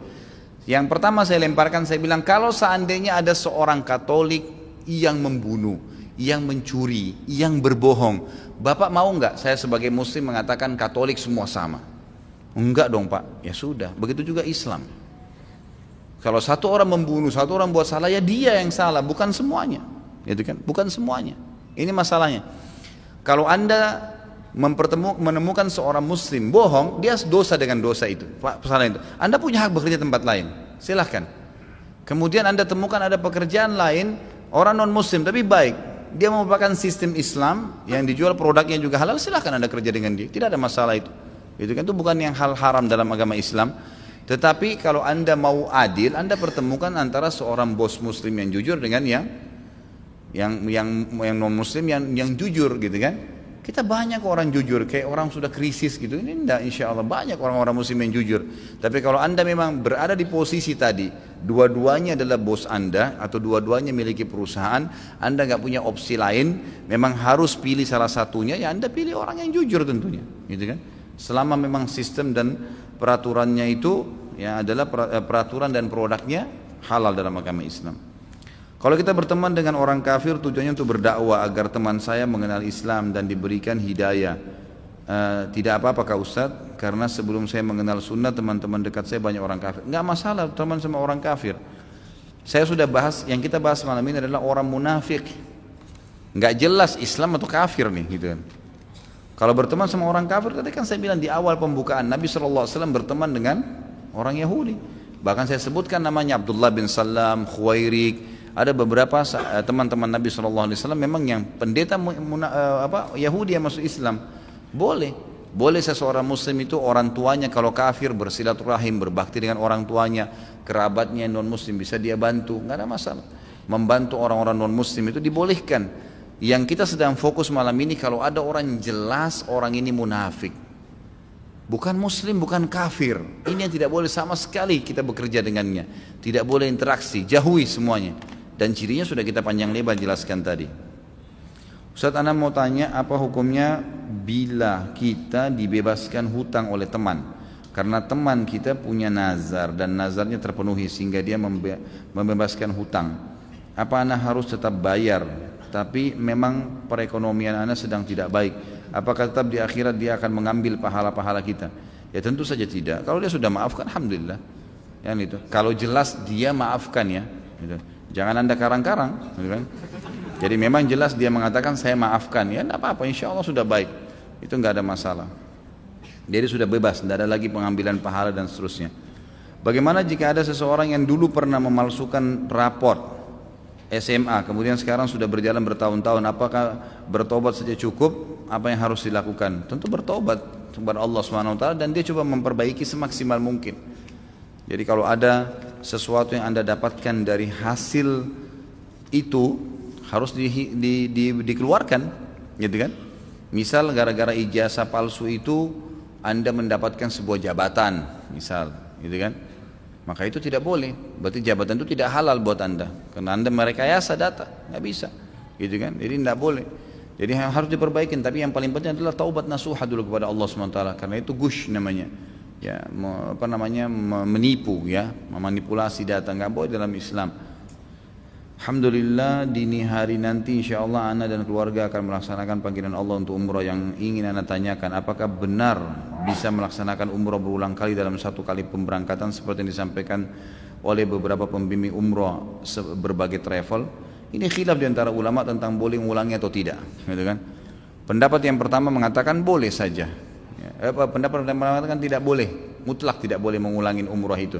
Karena belum pernah ditemukan ada dalil yang menjelaskan Nabi dan para sahabat pernah mengulangi umrah dalam satu perjalanan. Pendapat kedua mengatakan boleh saja, tidak ada masalah, yang penting dia penuhi syaratnya keluar dari kota Mekah, gitu kan? Itu syaratnya. Allahu a'lam, lihat yang mana ringan buat antum, gitu kan? Yang mana ringan insya Allah nggak ada masalah. Karena saya pernah tanyakan sendiri kepada masyayikh ya di Masjid Nabawi, karena seringnya ada pertanyaan masalah ini, saya tanyakan kembali ke majelis-majelis mereka mengatakan tentu lebih baik orang tidak umrah lagi, gitu kan? Karena memang belum ada dalil untuk lebih berhati-hati. Tapi belum ada pendapat ulama yang berani mengatakan itu bid'ah atau salah, enggak. Mereka cuma mengatakan ini khilaf aula, maksudnya ya dia meninggalkan yang lebih baik, hanya itu saja. Artinya anda boleh lakukan. Kalau memang Allah mudahkan ada kesempatan maka tidak ada masalah, yang penting syaratnya keluar dari kota Mekah. Ya. Apa bisa membatalkan umrah untuk ibu kandung anak yang sudah meninggal? Bagaimana caranya? Setahu saya boleh saja. Ya, setahu saya Allahu a'lam ada pendapat yang mengatakan boleh. Badal itu artinya kalau anda tidak bisa umrah, tidak bisa haji buat orang tua yang sudah meninggal atau tidak mampu, bisa kita mengeluarkan biaya yang diberikan kepada, kalau saya biasanya itu ke teman-teman mahasiswa di Madinah yang kemudian mereka menjalankan umrah atau haji buat kerabat yang sudah meninggal. Allahu a'lam. Tapi yang lebih kuat pendapat mengatakan hanya di haji saja, gitu kan? Saya punya seorang kakak perempuan, dia bilang ingin minta cerai pada suaminya dikarenakan apa ini? Suaminya seorang pemakai obat terlarang. Semoga Allah kasih hidayah. Dan saat ini suami beliau sedang ditahan di lembaga permasyarakatan dikarenakan melakukan tindak penipuan. Kemungkinan suaminya akan keluar bulan 10 tahun ini. Salahkah Ustaz kalau istrinya minta cerai? Hal apa saja dalam Islam di mana istri boleh minta cerai? Tidak salah. Jadi kalau suami sudah sampai melakukan dosa besar, maka boleh istri mengajukan cerai. Itu salah satu penyebab. Jadi ada beberapa penyebab. Yang pertama karena adanya pelanggaran. Yang pertama itu adalah kekufuran, murtad dari agama, kufuran. Maka itu perbuatan syirik. Itu semuanya sudah boleh dia minta cerai. Yang kedua, semua dosa besar yang dilakukan dan dia tidak mau taubat. berzinahlah, gitu kan. Istidlalnya jelas hadis Bukhari yang pernah saya jelaskan, di mana seorang laki-laki pernah mengatakan, ya Rasulullah, sesungguhnya istri saya tidak menolak jamaah laki-laki lain. Lalu kata Nabi SAW, ceraikan. Dia bilang, tapi ya Rasulullah, saya mencintainya. Kata Nabi, tahan dan pendakwai kalau begitu. Tapi di sini opsi pertama adalah ceraikan. Artinya di sini kalau memang dia buat maksiat itu sebesar, ya sudah, gitu kan. Kalau dia tidak mau taubat, ya kalau kita ajak taubat dia masih mau, ya itu tetap opsi pilihan. Tapi wanita boleh di sini mengajukan karena masalah ini, gitu kan. Yang ketiga, dia boleh mengajukan cerai kalau si laki-laki ya sudah hilang informasi itu. Yang paling kuat pendapat ulama kurang lebih 2 tahun. Kalau misal lagi berlayar ya, pergi bekerja, lama memang nggak ada berita, nggak tahu ini hidup mati, nggak jelas. Kalau sampai 2 tahun dia tidak ada informasi, maka perempuan sudah punya hak secara hukum Islam untuk mengajukan cerai. Yang selanjutnya, yang keempat adalah tidak mendapatkan haknya. Tidak mendapatkan hak, memang dia tidak dapat, ada hak-hak wanita, perlindungan, pendidikan, nafkah, ya kan, kebutuhan biologis, itu semua adalah hak. Maka dia boleh ajukan. Yang terakhir adalah ulama nambahkan dengan kalau dia sudah tidak bisa lagi bertahan dikarenakan tidak ada lagi rasa suka yang bisa dipupuk, gitu. Seperti pernah ada terjadi seorang sahabiat yang menikah dengan seorang sahabat, kemudian makin hari dia makin benci dengan suaminya. Tidak ada indikasi sihir, tidak ada indikasi apa. Karena dengan masuk Islam, kemudian banyak sahabat-sahabat yang baik-baik, gitu kan. Kemudian juga banyak laki-laki yang melebihi kelebihan fisik yang banyak, maka dia pun merasa terganggu. Maka dia sempat mengatakan, ya Rasulullah, saya selalu merasa kalau melihat suami saya malah benci. Saya merasa kadang-kadang tidak bisa melayani dia. Bagaimana nih ya Rasulullah? Apakah boleh saya ajukan cerai? Kata Nabi SAW, kau bisa gak kembalikan maharnya, apa yang dia sudah kasih sama kamu? Dia bilang, saya kasih ya Rasulullah, saya kembalikan. Kata Nabi SAW, baiklah kalau begitu, gitu kan? Baiklah kalau begitu. Tentu di sini bukan kita buka pintu perceraian, tapi kalau seorang wanita, kata para ulama, bertahan, maka itu jauh lebih baik. Itu jauh lebih baik. Jika seorang suami menikah lagi secara Islami atau dalam kurung menikah siri, tapi menyembunyikan dari istrinya, berbohong pada istrinya, apakah termasuk munafik? Nah, kenapa harus bohong? Apa yang ditakutin dari seorang istri? Coba saya tanya, bapak di sini, kenapa takut sama istrinya? Hah? Istrinya memang bisa hukum, marah, hanya marah, kenapa? Apa hubungannya dengan marah gitu? Dan gitu. Kalau kita didik dari awal asas rumah tangga, kalau bapak-bapak ini memang niat poligami, dari awal bangun pondasi poligami. Kalau mau punya 2 tingkat rumah, pondasinya harus 2 tingkat. Ini enggak, pondasinya kayu, bangunnya 2 lantai, nggak bisa, rubuh, gitu kan. Dari awal maka dipupuk, ya kan, dipasang pondasi yang bagus. Pondasi yang bagus adalah agama. Poligami yang sehat dalam Islam, merangkul istri bersama-sama untuk menjalankan poligami itu. Jadi berikan penjelasan agama, sama-sama merangkul. Memang di situ tidak ada tujuan poligami lagi syahwat, karena kebanyakan perempuan takut menerima poligami karena bayangannya dia adalah syahwat laki-laki ini. Kalau kita bisa memberikan keyakinan kepada dia memang ini bukan pengejaran syahwat, gitu kan. Ini memang penjelasan masalah penerapan agama, dan itu dia nilai dari perilaku kita sehari-hari. Bagaimana kita memperlakukan dia, bagaimana ibadah kita kepada Allah Subhanahu wa taala, itu dia akan nilai. Oh, ini orang tiap malam bangun sholat tahajud, memang dia Masya Allah zikir pagi sorenya, dia selalu rajin ibadah ini, ibadah itu. Emang suaminya dilihat ahli akhirat, gitu kan. Dia pun terikut dengan arus itu. Kalau enggak maka jadi masalah buat dia. Jadi masalah. Jadi penolakan itu sebenarnya terjadi karena ketidaksiapan, pondasinya kurang kuat. Kalau kuat insya Allah. Ya, saya punya banyak sekali teman-teman yang Masya Allah yang menjadi praktisi dalam masalahnya, tidak ada masalah buat mereka. Gak ada masalah sama sekali, mereka bisa jalanin. Kalau nanti setelah poligami ada kecemburuan itu biasa, itu bumbu kehidupan, biasa itu. Semangat saya dalam beribadah terkadang naik, terkadang turun. Apakah ini juga indikasi kemunafikan? Enggak, insya Allah tidak. Karena memang iman itu bertambah dengan ketaatan dan berkurang dengan kemaksiatan. Dan dalam kata Nabi SAW dalam sebuah hadis sahih, pasti dalam kehidupan itu ada kelemahan iman, gitu kan? Akan terjadi itu. Kadang-kadang kita merasa drop, gitu kan. Kata Nabi SAW, siapa yang dalam keadaan drop imannya itu, dia tetap mempertahankan dalam kesolehan, maka dia beruntung, gitu kan. Dan siapa yang menghilangkan dirinya pada kesesatan, maka dia telah rugi, karena dia akan kehilangan sama sekali keimanan tersebut. Permasalahannya iman ini Bapak Ibu sekalian, kalau kita sudah pupuk dia, sampai misalnya pada level 10, kemudian satu waktu kita drop ke 8 gitu kan.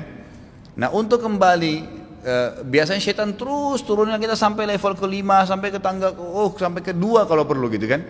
Nah kadang-kadang kalau terlalu jauh jaraknya dengan awal, untuk kembali ke level 10 itu butuh sesuatu pemicu yang mengalahkan pemicu awal waktu kita sampai ke poin 10 tuh. Misal dulu tuh kita pas menghadapi ada orang kerabat yang mati dan matinya tidak baik misalnya, lalu kita lihat, kita sadar nih.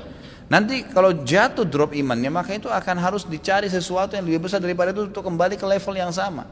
Makanya menjaga iman itu adalah sesuatu yang penting gitu kan. Sehingga pada saat pun kita merasa drop, segera kita mengambil langkah-langkah. Bertelepon teman-teman yang kita tahu ahli ibadah, ajak ketemu, minta nasihat. Yang paling sering dilakukan oleh para ulama itu kalau imannya drop, minta nasihat. Itu paling sering. Mendatangi orang-orang soleh. Kata sebagian ulama tabi'in, kami ya kalau merasa iman kami turun dan drop, kami selalu mendatangi Hasan Basri. Hasan Basri seorang ulama yang masyhur. Hasan Basri ini untuk menjaga imannya, selalu omongannya tentang surga, neraka, kuburan, gak ada yang lain. Jadi kalau masuk ke tempatnya dia pasti ngomong masalah itu gitu. Jadi orang-orang di Irak kalau merasa imannya lemah pasti ke rumah beliau. Itu contohnya ya. Ada sebagian ulama salaf juga mengatakan, kami telah menemui Hasan Basri, kami menemui Sa'id bin Musayyib, kami menemui Atha bin Abi Rabah, yang kalau kami melihat mereka saja iman kami bertambah karena kesolehannya. Jadi kita cepat langsung lari ke orang-orang soleh. Jangan lemah imannya, langsung setan buat dia ingat dulu masa jahiliyah, lalu ditelepon teman-teman jahiliyahnya. Nah ini yang ketawa-ketawa tahu dirinya ya. Baik. Apa hukum cicilan emas, di mana sekarang banyak mencatat banyak mengatasnamakan syariah dalam cicilan emas. Allahu alam. Yang saya tahu sampai hari ini semua buku fikih yang mengikuti sunnah Nabi SAW tidak membolehkan. Yang saya tahu, karena emas itu kata Nabi SAW, az-zahab bil-zahab, yadan biyadin, mithlan bimithl. Hadis sahih riwayat Bukhari. Emas harus dengan emas, ya kan gitu. Tangan di tangan, cash, gitu kan. Tidak boleh cicil. Itu memang perintah Nabi SAW. Khusus masalah emas seperti ini, maka lebih baik jangan. Pada kajian-kajiannya antum sering bilang terkait zikir pagi sore, apa yang dimaksud maksurat? Benarkah bahwa ada beberapa doa yang hadisnya lemah, dan doa Rabithah itu merupakan doa yang dikarang Syekh Hasan Al-Banna dan bukan dari hadis Nabi SAW? Tentu yang saya maksudkan iya maksurat, biasa dinamakan dengan oleh para ulama dengan maksurat, gitu kan. Dan ini kalau dikatakan apakah ada hadis yang lemah, ini khilaf di antara ulama. Ya, dengan adanya Syekh Albani rahimahullah lahir di zaman-zaman kita sekarang yang baru meninggal itu, beliau banyak memang kadang-kadang ada hadis yang lemah zaman dulu disahihkan. Kadang-kadang ada yang sahih zaman dulu dilemahkan, gitu kan, oleh beliau. Tentu orang yang bijak penuntut ilmu tidak spontanitas juga taklid buta gitu kan, dia bisa mempelajari itu, dia coba mencari tahu. Misal Imam Tirmidzi dulu mensahihkannya, kenapa? Ya, karena kalau saya pribadi ya, saya tidak mengatakan semua teman-teman, kalau saya pribadi, kalau saya temukan Syekh Albani rahimahullah menulis sebuah buku, di dalam buku beliau ini hadisnya lemah karena ada si fulan, lalu saya lihat hadis itu riwayat siapa, misalnya riwayat Abu Daud, saya coba kembali ke Sunan Nabi Daud, lalu saya coba telusurin apakah memang ada pendapat di situ dari Abu Daud. Kalau tidak ada, berarti memang lebih cenderung kepada pendapat Syekh Albani, karena memang beliau tidak menanggapinya, gitu kan, cuma sekedar menukil hadis. Tapi kalau dalam Sunan Nabi Daud ada pendapat di situ yang menjelaskan bahwasanya hadis sahih ini karena saya menerima dari sini dijelaskan jalannya, maka kita bisa mempertimbangkan masalah itu. Kalau Allahu a'lam, yang saya temukan dalam doa-doa zikir pagi sore ini, memang ada yang dilemahkan oleh Syekh Albani rahimahullah, tapi umumnya doa-doa ini sudah umum disahihkan dan dihasankan oleh ulama sebelum beliau, ya, ulama sebelum beliau, dan ini masuk dalam bab doa, ya, Allahu a'lam. Ini yang saya ketahui. Kalau Hasan Al-Banna, Allahu a'lam, saya tidak tahu doa yang mana yang dimaksud dengan Rabithah, atau kenapa beliau, apakah itu beliau karang atau tidak, Allahu a'lam. Ya, kalau beliau karang, semoga Allah ampuni kalau itu salah, dan kalau memang beliau benar, ya alhamdulillah ala kulli hal, gitu kan. Tapi kalau memang antum lihat tidak disebutkan dalilnya, seperti buku yang biasa saya bawain, buku doa itu memang ada buku zikir pagi sore di situ, dan itu saya lihat sangat menarik buku itu, makanya saya selalu bawa di pengajian saya, karena selalu ditulis di footnote-nya, riwayat siapa, dalam bab apa, dalam kitab apa, nomor hadisnya, jelas referensinya sehingga tidak salah. Bagaimana tata cara mengimani atau menjadi makmum bagi orang yang tertinggal sholat berjamaah? Apakah imam atau makmum mengikuti tasyahud awal kemudian suara dikeraskan? Ya sama aja. Jadi apa yang antum dapatkan itu yang antum lakukan, gitu kan? Misalnya kita datang rakaat terakhir, imam lagi sholat maghrib, lagi tahiyat misalnya, anggap tahiyat terakhir, kita masuk takbir, duduk tahiyat, kemudian kita sholat tetap 3 rakaat seperti kalau dari awal, karena itu cuma sekedar mengikuti syarat berjamaahnya, tapi kita tidak mendapatkan rakaat bersama imam, itu nggak masalah, itu boleh-boleh saja, gitu kan? Jadi kerjakan seperti apa yang kita dapatkan. Bagaimana jika pemimpin yang memiliki ciri munafik, haruskah tetap ditaati karena hampir menyeluruh ciri-ciri munafik ada pada pemimpin saat ini? Tentu kalau ada ciri, masalah ditaatin beda lagi, hukum mentaati pemerintah. Ya, hukum mentaati pemerintah itu kita wajib mentaati pemerintah walaupun orang kafir, walaupun orang itu kalau dia majhul hal itu orangnya tidak jelas dulu, kita nggak tahu, gitu kan? Mungkin dia orang awam, mungkin dia ini tidak jelas. Yang saya maksud dari tadi kita bahas ini munafik jelas, tulen, emang luar biasa orang itu, gitu kan? Terkenal, cirinya bukan cuma sekedar suka bohong, khianat dan segala, tapi memang benci dengan Islam. Maka itu tentu saja kita sudah tidak perlu kita taati dia pada hal yang berbau ketaatan kepada Allah, dan kita tidak patuh kepada hal yang berbau maksiat kepada Allah Subhanahu Wa Taala. Apakah orang munafik bisa taubat dan apakah taubatnya diterima? Tentu saja bisa. Semua orang yang berbuat salah bisa diterima taubatnya oleh Allah Subhanahu wa taala. Siapa yang dimaksud dengan jamaah dalam kata ahli sunnah wal jamaah? Jamaah adalah jamaah muslimin, mayoritas umat Islam. Mayoritas umat Islam itu yang dimaksud. Ahli sunnah yang mengikuti sunnah, wal jamaah, jamaah artinya jamaah muslimin, artinya mayoritas umat Islam ikutin, itu yang dimaksud. Apakah hadis barang siapa yang menolak berbaiat kepada imam maka tidak memiliki hujjah di hari kiamat? Apa hadis ini sahih? Dan mohon penjelasan tentang baiatnya. Di baliknya masih ada. Di baliknya masih ada. Saya kira pertanyaan lagi. Jadi hadis itu sahih. Setahu saya riwayat Abu Daud, dan itu ada saya sudah bahas. Kalau bisa dilihat di YouTube tentang kriteria pemimpin. Ada 2 jam waktu itu acara ceramah. Insya Allah sudah situ cukup banyak dalil, dan saya sudah sebutkan rincikan masalah ini. Bolehkah sholat duha 4 rakaat dengan 1 salam? Boleh, nggak ada masalah. Yang penting tidak pakai tahiyat awal, dan ini sudah pernah juga saya jelaskan. Pak Ustadz, saya pernah menjadi imam sholat. Di rakaat pertama saya membaca surah Al-Kautsar, dan di rakaat kedua saya membaca At-Takatsur. Setelah selesai sholat saya ditegur oleh teman saya, katanya seharusnya di rakaat pertama saya harus membaca surah yang lebih panjang daripada yang rakaat kedua. Apakah benar seperti itu, dan mohon penjelasannya? Benar. Jadi ciri Nabi SAW kalau sholat itu disebutkan oleh para sahabat, dan ini semua dalilnya sahih. Riwayat Bukhari, Abu Dawud, Tirmidzi, Ibnu Muslim, bahwasanya beliau kalau sholat selalu menjadikan rakaat pertama lebih panjang daripada rakaat keduanya.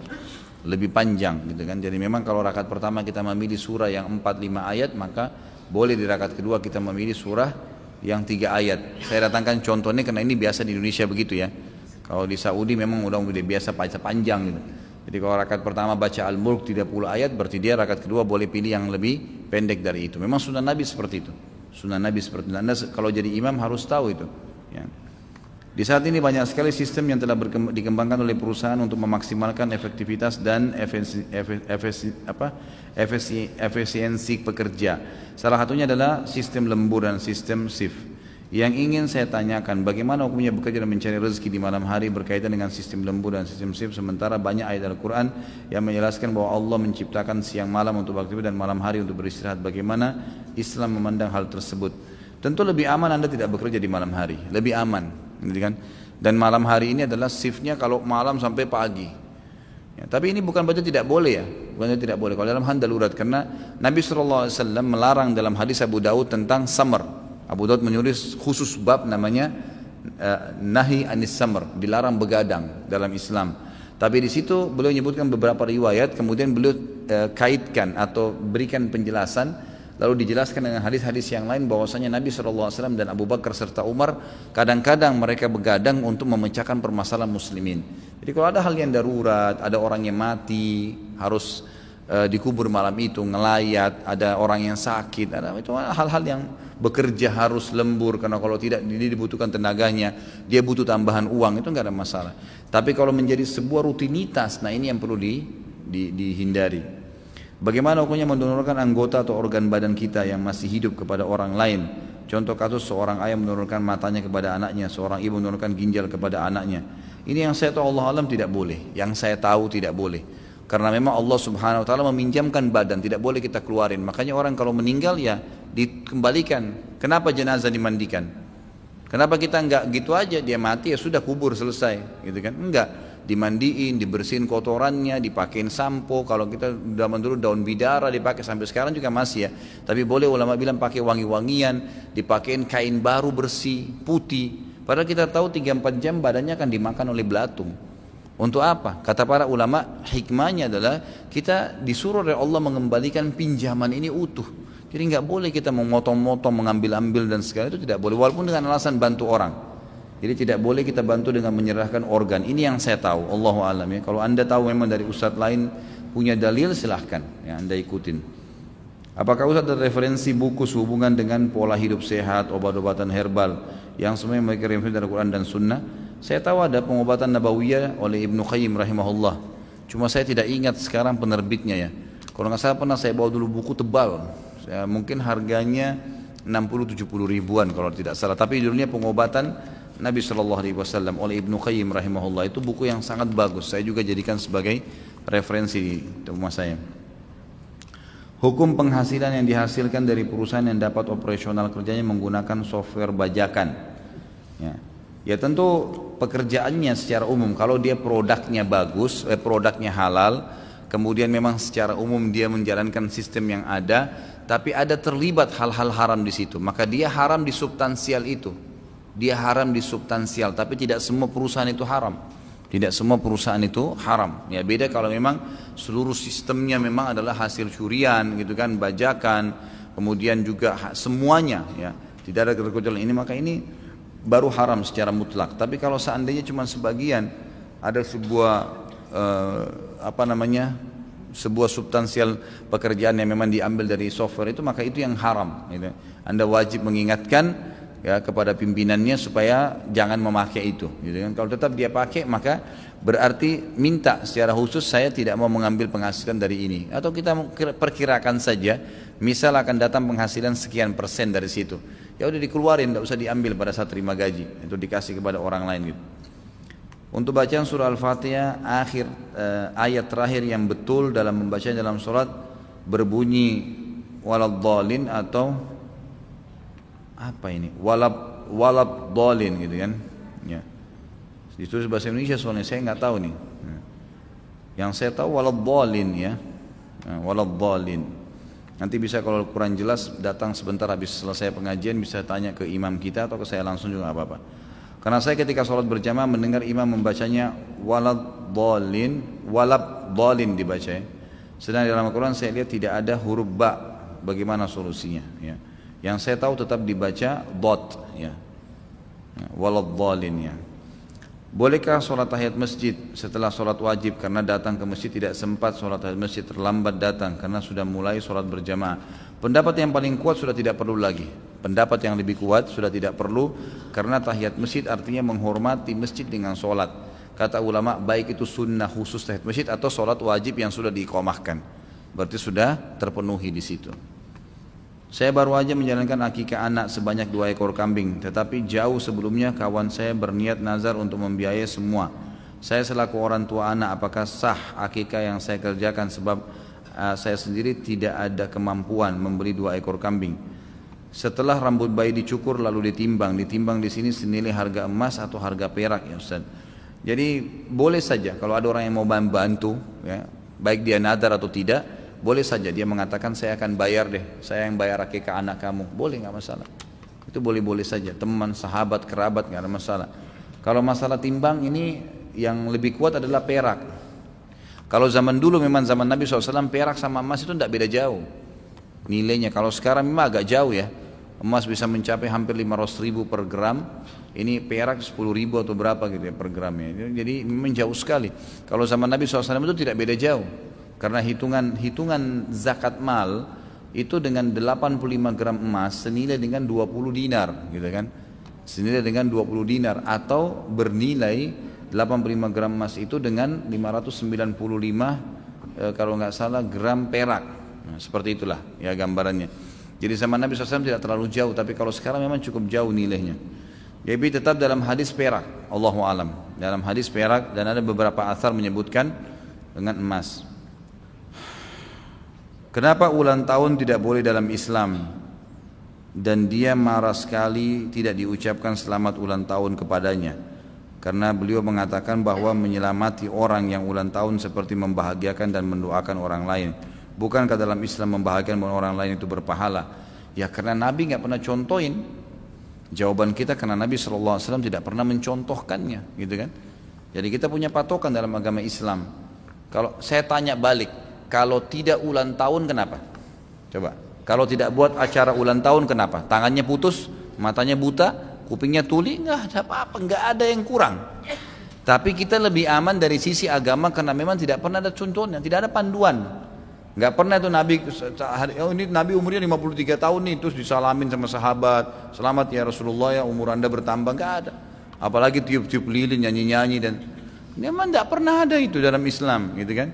Kalau kita dalam Islam itu kalau mau memang pun ada, kita ulang detik, karena per detik kita bisa meninggal dunia, Allahu alam, gitu kan?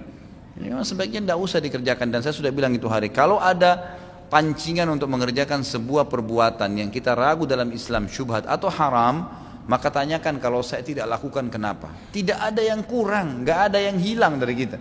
Kalau saya tidak ke diskotik, mabuk, sekarang ada apa? Nggak ada apa-apa, malah lebih enak tidur, minum susu tidur lebih enak, gitu kan? Tidak ada sesuatu yang hilang. Kalau kita nggak ke diskotik, nggak mabuk, nggak zina, maka badan kita jadi kurus misalnya, atau kita mati lah, apa mungkin? Ini nggak ada sama sekali, malah lebih baik. Anda pernah ditegur kawan dari negeri Arab, kenapa orang Indonesia kalau kasih nama biasanya selalu lebih dari 2 kata, seharusnya 1 kata saja. Pemberian nama 1 kata, apakah ada dasar sunnahnya atau budaya Arab saja? Sunnah Nabi SAW memang. Karena Nabi SAW setiap kali kedatangan, ada memang khusus buku nama-nama dalam Islam, di mana Nabi SAW tradisi beliau kalau kedatangan ada bayi yang baru lahir di Madinah selalu didatangkan kepada Nabi SAW, dan beliau melakukan beberapa hal. Yang pertama memberikan nama, yang kedua beliau mengusap kepalanya, yang ketiga beliau mentahniknya, memakan kurma lalu menebalkan di langit-langitnya. Itu, dan Nabi SAW mendoakan, itu sering kali. Dan memang Nabi SAW memberikan nama-nama yang pendek. Abdullah bin Zubair diberikan nama Abdullah, gitu kan, memang begitu. Dan nama-nama sahabat semua itu nama-nama pendek. Abu Bakar itu namanya Abdullah, Umar saja, gitu kan. Kemudian ada Uthman, Ali, Talha, Zubair, semua namanya satu-satu saja. Dan mereka mubasyirin bil jannah gitu. Kalau kita Masya Allah Muhammad Yusuf Saleh gitu kan, yang mana mau dipanggil ini? 3 nama Nabi gitu. Apakah kaum kafir Quraisy sebelum diutusnya Rasulullah yang sudah mengakui Allah sebagai Tuhan mereka? Mereka mengakui Allah sebagai Tuhan, tapi mereka berbuat kemusyrikan, partisipasikan patung dengan Allah. Seperti saya ceritakan tadi, cerita tentang kaum Nabi Nuh alaihissalam. Makanya mereka masih menggunakan kata-kata, orang-orang Quraisy masih menggunakan Allah, ya kan? Masya Allah, wallahi, bersumpah begitu. Abu Lahab itu bersumpah, Abu Jahal bersumpah atas nama Allah. Makanya Nabi SAW mengingatkan mereka, dan Allah turunkan dalam Al-Quran. Allah dalam surah Zumar, A'udzubillahi minasyaitonirrajim, wa idza sa'altahum man khalaqas samawati wal ard wa sakhkhara asy-syamsa wal qamar, ya la yakun Allah. Hai Muhammad, kalau kau tanya orang-orang Quraisy, siapa yang menciptakan langit dan bumi, siapa yang mengatur perputaran bintang-bintang, matahari dan bulan, malam dan siang, mereka akan berkata Tuhannya Allah, gitu kan? Mereka akan mengatakan itu. Kalau begitu tanya mereka Muhammad, kenapa mereka masih sembah berhala? Mereka jawab, ma na'buduhum illa liyuqarribuna ilallahi zulfa. Kami enggak sembah berhala-berhala kecuali kami jadikan perantara antara kami dengan Allah. Ini yang tidak boleh, syirik. Menjadikan perantara benda mati kan, patung. Kalau orang hidup boleh saja, orang soleh, orang tua kita tolong doain saya boleh, tapi orang sudah mati nggak boleh kan? Dalam Islam seperti itu. Anak punya teman, istrinya kerjanya apa ini? Suka berpisah, suka berpergian keluar kota lebih dari 1 malam. Bagaimana hukumnya? Tergantung ya, lebih dari 1 malam ini perjalanannya, perjalanan saja ya. Kalau tiba lokasi sudah nggak dihitung. Perjalanannya lebih dari sehari semalam nggak? Kalau lebih sehari semalam maka nggak boleh, gitu kan? Harus ada mahramnya. Tapi kalau dia pergi satu tempat kurang dari sehari semalam, perjalanannya pergi, pulangnya lain lagi, itu urusan pulang nanti. Kalau dia pulang pergi satu hari baru digabungkan kata ulama. Karena memang selisih pendapat ulama tentang hadis Nabi SAW, tidak halal bagi wanita mukmin beriman pada Allah di akhir safar sehari semalam tanpa mahram. Sehari semalamnya ini jadi dua pendapat nih. Yang pertama dia mengatakan sehari semalam perjalanan di zaman Nabi SAW, Madinah Mekah 416 kilo, dulu ditempuh 3 hari 3 malam, berarti harusnya dibagi 3, 135 kilo, wanita nggak boleh safar lagi tanpa mahram. Pendapat kedua mengatakan tidak, tarik secara utuh sehari semalam. Jadi kalau Jakarta Surabaya yang sekarang kurang lebih mendekati 1000 km, orang perempuan berangkat pagi, ibunya lagi sakit, dia safar 1 jam naik pesawat, kemudian dia pulang lagi 1 jam. 1 jam berarti kurang dari 24 jam. Kalau pendapat kedua mengatakan tidak ada masalah ini. Terutama kalau diikuti safar tersebut, diikuti dengan hikmah. Kenapa wanita tidak boleh safar tanpa mahram, yaitu keamanan. Kalau dia aman gak ada masalah. Sekarang kalau wanita safar pagi hari naik pesawat ke Jakarta, duduk di pesawat, kalau ada yang berani ganggu satu pesawat bisa keroyokin, gitu kan? Ada keamanan di situ, gak ada masalah. Ini pendapat yang kedua. Pendapat yang pertama mengatakan mutlak, tidak boleh sama sekali. Ana pernah dikasih karpet, tulisannya tulisannya bahan sutra. Apakah Ana tidak boleh memakainya? Kalau laki-laki sebaiknya jangan dipakai, dikasih istri saja atau dikasih keluarga perempuan. Bagaimana hukumnya sholat jamaah? Tapi pada saat baca Al-Fatihah, alif apa ini? Padahal yang seharusnya dibaca apa ini ya? Pakai ain, alif, semestinya pakai ain, ya. Tapi dia bacanya alif. Sahkah sholat kita bila terus dilanjutkan jadi makmumnya? Apa yang harus kita lakukan? Diingatkan sebenarnya. Kalau bacaan hurufnya pun salah diingatkan, disampaikan, gitu kan? Alamin disebutkan, kita sebutkan. Alhamdulillahirabbil alamin, gitu kita ingatkan. Kalau dia baca alamin lain artinya. Alif sama ain beda. Alamin pakai hamzah artinya sakit. Alamin artinya alam semesta, gitu kan? Jadi bisa berubah maknanya. Kita ingatkan. Tapi kalau dia tidak mau, tetap dia jalan, nggak ada masalah. Jangan berhenti, sah sholatnya. Karena Nabi SAW pernah bersabda, kalau kalian sholat dengan imam, dia benar, dia akan dapat pahalanya, dan dia juga akan dapatkan pahala kalian. Kalian juga akan dapat pahala kalian sendiri. Tapi kalau dia salah, dia akan berdosa, tanggung jawab depan Allah, dan kalian akan tetap mendapatkan pahala sholat kalian. Contoh ya, contoh lebih rasional. Kalau kita lagi sholat, kemudian imamnya lupa, duhur nih. Baru 3 rakaat dia udah salam. Kita ingat subhanallah, nggak mau. Dia yakin dirinya benar. Dia duduk sementara kita yakin ini baru rakaat ketiga. Apa yang makmum melakukan? Tetap duduk, ikutin imam. Dia salam, kita berdiri tambah 1 rakaat. Memang harus begitu. Karena Nabi SAW mengatakan innama ju'ilal imam liyutamma bihis shalah. Imam dijadikan untuk menyempurnakan salat atau untuk diikutin, untuk diikutin. Jadi kalau dia salah sudah nikah tidak mau, kita sudah masalah, kita lakukan apa yang kurang gitu. Bagaimana berbohongnya kita untuk menyenangkan istri. Contoh kita menyebut istri kita bidadariku. Dan dalam hal apa ini? Masak. Ya memang ada hadis Nabi SAW yang mengatakan bohong itu tidak dibolehkan kecuali dalam 3 keadaan. Memperbaiki hubungan antara 2 orang yang sedang bertengkar, ya, suami istri, dan juga dalam peperangan. Memang ada hadis seperti itu. Di antaranya tadi adalah kalau suami istri. Jadi dibolehkan pada hal-hal yang mubah ya. Jadi mubah ini misalnya tadi mengatakan bidadariku atau apalah, mungkin mengatakan lebih detail lagi, oh masya Allah cantik sekali ya, padahal baru bangun tidur berantakan misalnya. Ya itu nggak apa-apa. Terus suaminya baru pulang kerja keringatan, masya Allah wanginya, gitu kan. Padahal sebenarnya baunya nih kalau dicium luar biasa, bisa pingsan. Gitu. Nah itu mungkin masih boleh, tapi diikutin pesan. Kalau saya sarankan, ada materi saya manajemen rumah tangga, saya ikutin pesan. Saya bilang kalau memang suaminya lagi kecut pulang kerja, masya Allah begini aja wangi. Apalagi kalau sudah mandi, oh itu baru dia lari mandi nanti, gitu kan. Jadi jangan cuma bilang masya Allah wangi, nanti dia tahu ternyata keringatnya wangi. Gitu. Nah ini bahaya. Nah tiap hari nanti disiksa. Ustaz, bagaimana cara membayar fidyah hutang puasa karena hamil? Kalau bayar fidyah 2,5 kilo per hari dikali jumlah hari yang Anda tidak puasa. Misal kita lagi tidak puasa 2 minggu, maka fidyahnya 2,5 kilo kali 2 minggu. Boleh dikeluarin sehari semuanya, boleh dibagi, boleh juga ke 1 orang saja, boleh juga dibagi ke beberapa orang, gak ada masalah.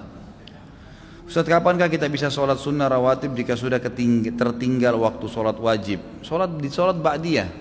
Ya, setelah ba'diyah, misalnya kita masuk masjid mau sholat qabliyah duhur, ternyata sudah iqamah, maka boleh dikerjakan sebelum sholat ba'diyah duhur. Diniatkan untuk mengerjakan sholat qabliyah duhurnya, asal memang sudah rutin dikerjakannya. Sebagaimana hadis Bukhari, Nabi SAW pernah mengerjakan sholat ba'diyah duhur setelah asar, ya, karena beliau memang sudah rutin kerjakan dan ketinggalan pada saat itu. Saya ingin bertanya bahwasanya sudah ada dua laki-laki yang ingin mengajak saya berta'aruf, namun mereka berdua tidak sesuai dengan kriteria saya, tapi agama keduanya insya Allah bagus. Apakah salah saya menolak laki-laki tersebut karena memang sampai saat ini saya tidak ada perasaan dengan keduanya.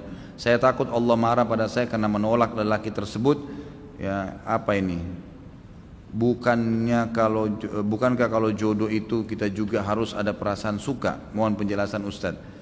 Jadi kalau memang mereka sudah soleh gitu kan, tinggal masalah kriteria. Jadi gini, kadang-kadang juga kriteria, kalau hanya masalah kriteria fisik, ini dulu garis bawah ya, saya sering luruskan nih, kriteria fisik ini jangan terlalu kaku dalam sebuah poin.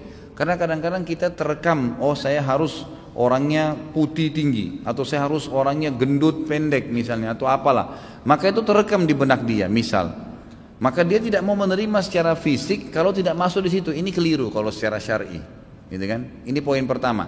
Jadi kita coba keluar dari situ. Kalau cuma secara fisik, lebih baik istikharah kepada Allah Subhanahu wa taala untuk bisa diberikan petunjuk, gitu kan? Berikan petunjuk. Kalau yang kedua, karena ini ada ciri-ciri ya, ada ciri-ciri. Nanti kita lihat misalnya ciri Utsman bin Affan yang terkenal ketampanannya, yang tabligh akbar hari Sabtu itu terkenal ketampanannya sekali di kalangan para sahabat. Tapi beliau memiliki kulit yang sawo matang, gitu kan? Dan itu terkenal. Kata sahabat memuji tentang masalah. Jadi tidak harus, itu persepsi saja. Maka kalau secara fisik kita bisa, ya mengubah itu. Ini kalau bisa ada celah, kalau enggak Anda punya hak sebenarnya, enggak ada masalah. Allah enggak akan murka kok, enggak ada masalah kalau kita menolak memang karena dikhawatirkan malah tidak menarik. Yang kedua, kalau masalah suka itu dalam Islam memang munculnya bukan pada saat akan khidbah. Suka itu akan muncul pada saat interaksi terjadi setelah nikah. Makanya kepada saya bilang, pacaran boleh Ustaz? Boleh, tapi setelah akad nikah. Disitulah Anda bangun jalin hubungan, ngobrol gini, itulah ya yang dibolehkan. Jadi memang jangan diingin suka pada saat awal.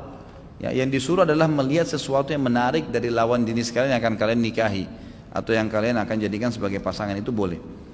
Kita sebagai sesama muslim harus saling mengingatkan bagaimana bila kita tidak tahu kalau yang kita ingatkan itu ternyata seorang munafik. Apakah kita lebih baik menjauh dan kembali mengingatkannya? Jadi tetap diingatkan gitu kan. Kalau Anda sudah pastikan dia munafik, tetap didakwahin, tidak ada masalah. Tapi yang kita bahas sekali lagi tidak dijadikan sebagai teman. Itu yang kita bahaskan. Ustaz, apa perempuan juga tidak boleh pakai cincin di jari telunjuk dan jari tengah? Setahu saya sama hukumnya, karena menyerupai kaum Lut. Ini yang saya pegangi pendapat. Kalau Anda dapat pendapat dari teman-teman lain, fadhal, silahkan, mungkin ada dalil ya. Ustaz, apakah ada yang khusus sholat tahajud? Apakah ada doa khusus?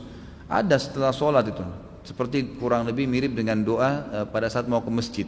Allahumma ja'al fi qalbi, Allahumma nurus. Cukup panjang doanya ya. Di antaranya itu, ya Allah engkaulah cahaya di langit dan bumi. Cukup panjang doanya itu. Memang itu ada dibaca di buku panduan doa kita, ada itu. Ustaz, alhamdulillah saya terlahir sebagai muslim dan saya tidak pernah belajar agama lain. Bagaimana dengan umat agama lain yang juga tidak pernah belajar Islam? Mereka tidak memeluk Islam karena tidak tahu. Apakah kita berdosa atas ketidaktahuan mereka? Apakah apa yang dapat kita lakukan? Tentu saja kalau kita tahu ada orang dan kita sengaja tidak menyebarkan Islam pada dia sementara kita memiliki potensi untuk itu, maka itu bisa saja ada pertanggungjawaban hari kiamat. Teman dekat, kerabat, kadang-kadang kita nggak mau ngomong aja. Syaitan membuat kita takut sebenarnya. Jadi jangan takut masalah itu. Sabar ya, sudah ada yang nguap, ada yang angkat tas, sabar. Sebab ini 2 minggu kita libur. Saya selesaikan dulu. Ustaz, ibu saya meminta saya untuk mengikuti apa ini? Biro jodoh di internet. Bagaimana menolaknya Ustaz? Daftar di sini. Ya, insya Allah.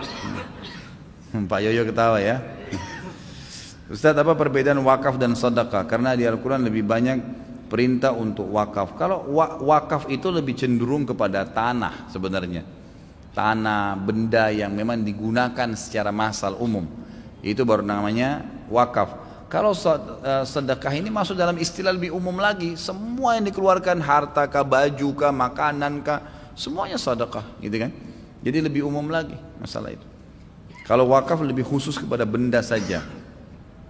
Ustaz, apakah boleh ada kucing tinggal di rumah? Rasulullah SAW benarkah memelihara kucing? Boleh ada kucing, tapi kalau Rasulullah melihara tidak pernah ada hadisnya itu. Allahu a'lam, yang saya tahu ya. Yang saya tahu sahabat Abu Hurairah saja yang memelihara, dan Nabi SAW biarkan. Tapi Nabi sendiri tidak pernah saya temukan pribadi riwayat beliau memelihara kucing. Ustaz, kenapa Aisyah tidak ikut sholat malam ketika Nabi SAW sholat? Karena hukumnya sunnah. Nabi SAW tidak memaksakan Aisyah, gitu kan? Radhiyallahu anha. Tapi lebih umum yang dimaksudkan dalam riwayat pada saat Nabi SAW, kata Aisyah, aku mengetahui Nabi SAW sedang sholat pada saat kakiku dipindahkan oleh Nabi SAW pada saat beliau ingin sujud, gitu kan. Nah, ini kata para ulama hadis yang dimaksud adalah di awal malam, karena Nabi SAW sering bangun di awal-awal malam. Kalau kita sekarang jam 2, jam 1 malam, beliau sudah sholat tahajud, dan sering kali beliau membangunkan keluarga beliau di akhir malam. Jadi memang ini kemungkinan hadisnya ada di awal malam, ya Allahu alam. Tapi kalaupun beliau tidak ikut, maka karena hukumnya sholat malam sunnah, ini kan bukan kewajiban. Ustaz, apakah majmu' syarif itu bid'ah? Saya tidak bisa katakan bid'ah, tapi umumnya doa-doa banyak di situ yang memang yang dikarang, umumnya ya, yang saya lihat. Jadi sebaiknya memang ditinggalkan. Dalam manasik umrah sunnah sunnah 2 kali tawaf dalam manasik umrah, apakah harus tertib? Saya nggak tahu. 7 kali umrah tawaf mungkin ya. Sunnah 7 kali tawaf dalam manasik umrah, apakah harus tertib? Setelah mengelilingi Ka'bah 7 kali, kan urutannya mendatangi makam Ibrahim, mengucapkan apa ini? Wattakhid maqam Ibrahim min maqam Ibrahim musalla. Salat 2 rakaat di belakang makam Ibrahim, minum zam-zam, lalu beristilam ke Hajar Aswad kembali. Kemarin saya terbalik, minum zam-zam dulu baru sholat di belakang makam Ibrahim. Bagaimana hukum tawaf dan umrah saya tersebut Ustaz? Enggak ada masalah, karena minum zam-zam dan sholat di belakang makam Ibrahim adalah rangkaian dari sunnah. Rangkaian dari sunnah yang wajib adalah tawafnya. Ustaz, bagaimana memberi pengertian kepada orang yang berpikir bahwa surga dan neraka serta kisah Nabi dan sahabat hanya dongeng? Ya, dia harus diberikan pemahaman secara agama. Bagaimana dia anggap dongeng? Dalam Islam tidak ada dongeng, nggak ada rekayasa, nggak ada fiktif, nggak ada karang-karang. Semua jelas, ya. Kalau dia mengatakan memang itu cerita dongeng, berarti belum beriman, ya, belum beriman. Berarti permasalahan di imannya. Biasa nasihati, diberikan masukan. Coba tanya, kamu nonton Spiderman enggak? Nonton Batman enggak? Tanya coba ke dia. Kalau dia nonton, kamu percaya ceritanya, gitu kan? Bisa ditanya kepada dia, itu dongeng. Ya, kalau ini tidak, ini kisah-kisah nyata semuanya, kisah nabi-nabi. Dan ini ada 6 miliar manusia yang beriman kepada Allah, mayoritasnya itu meyakini tentang kisah para nabi-nabi. Lebih banyak manusia yang percaya daripada tidak. Terakhir Ustaz, bagaimana kalau yang memiliki ciri-ciri orang munafik seperti suka berbohong dan ingkar janji adalah orang tua kita sendiri? Tetap kita bakti kepada beliau, gitu kan, pada hal-hal yang tidak berbau kemaksiatan, yang tidak usah dibaktiin. Tidak usah dibaktiin. Allahu a'lam. Semoga Allah SWT berkahi majelis kita ini, dan Allah SWT mengampuni bila ada kesalahan, kekeliruan terutama dari diri saya sendiri. Allah lunasi utang-utang yang terlilit utang. Allah mudahkan mendapatkan hidayah yang belum dapat petunjuk, dan dimudahkan mengamalkan bagi orang yang sudah dapat ilmu. Dan juga saya memohon kepada Allah yang kita sangat yakin Allah SWT sedang melihat dan mendengarkan kita, ya, agar menyatukan kita di surga Firdaus tanpa hisab sebagaimana Allah satukan dalam majelis ini. Mungkin begitu Bapak Ibu sekalian, kalau ada benar dari Allah, kalau ada salah dari saya mohon dimaafkan. Subhanakallahumma bihamdika asyhadu an la ilaha illa anta astaghfiruka wa atubu ilaik. Assalamualaikum warahmatullahi wabarakatuh.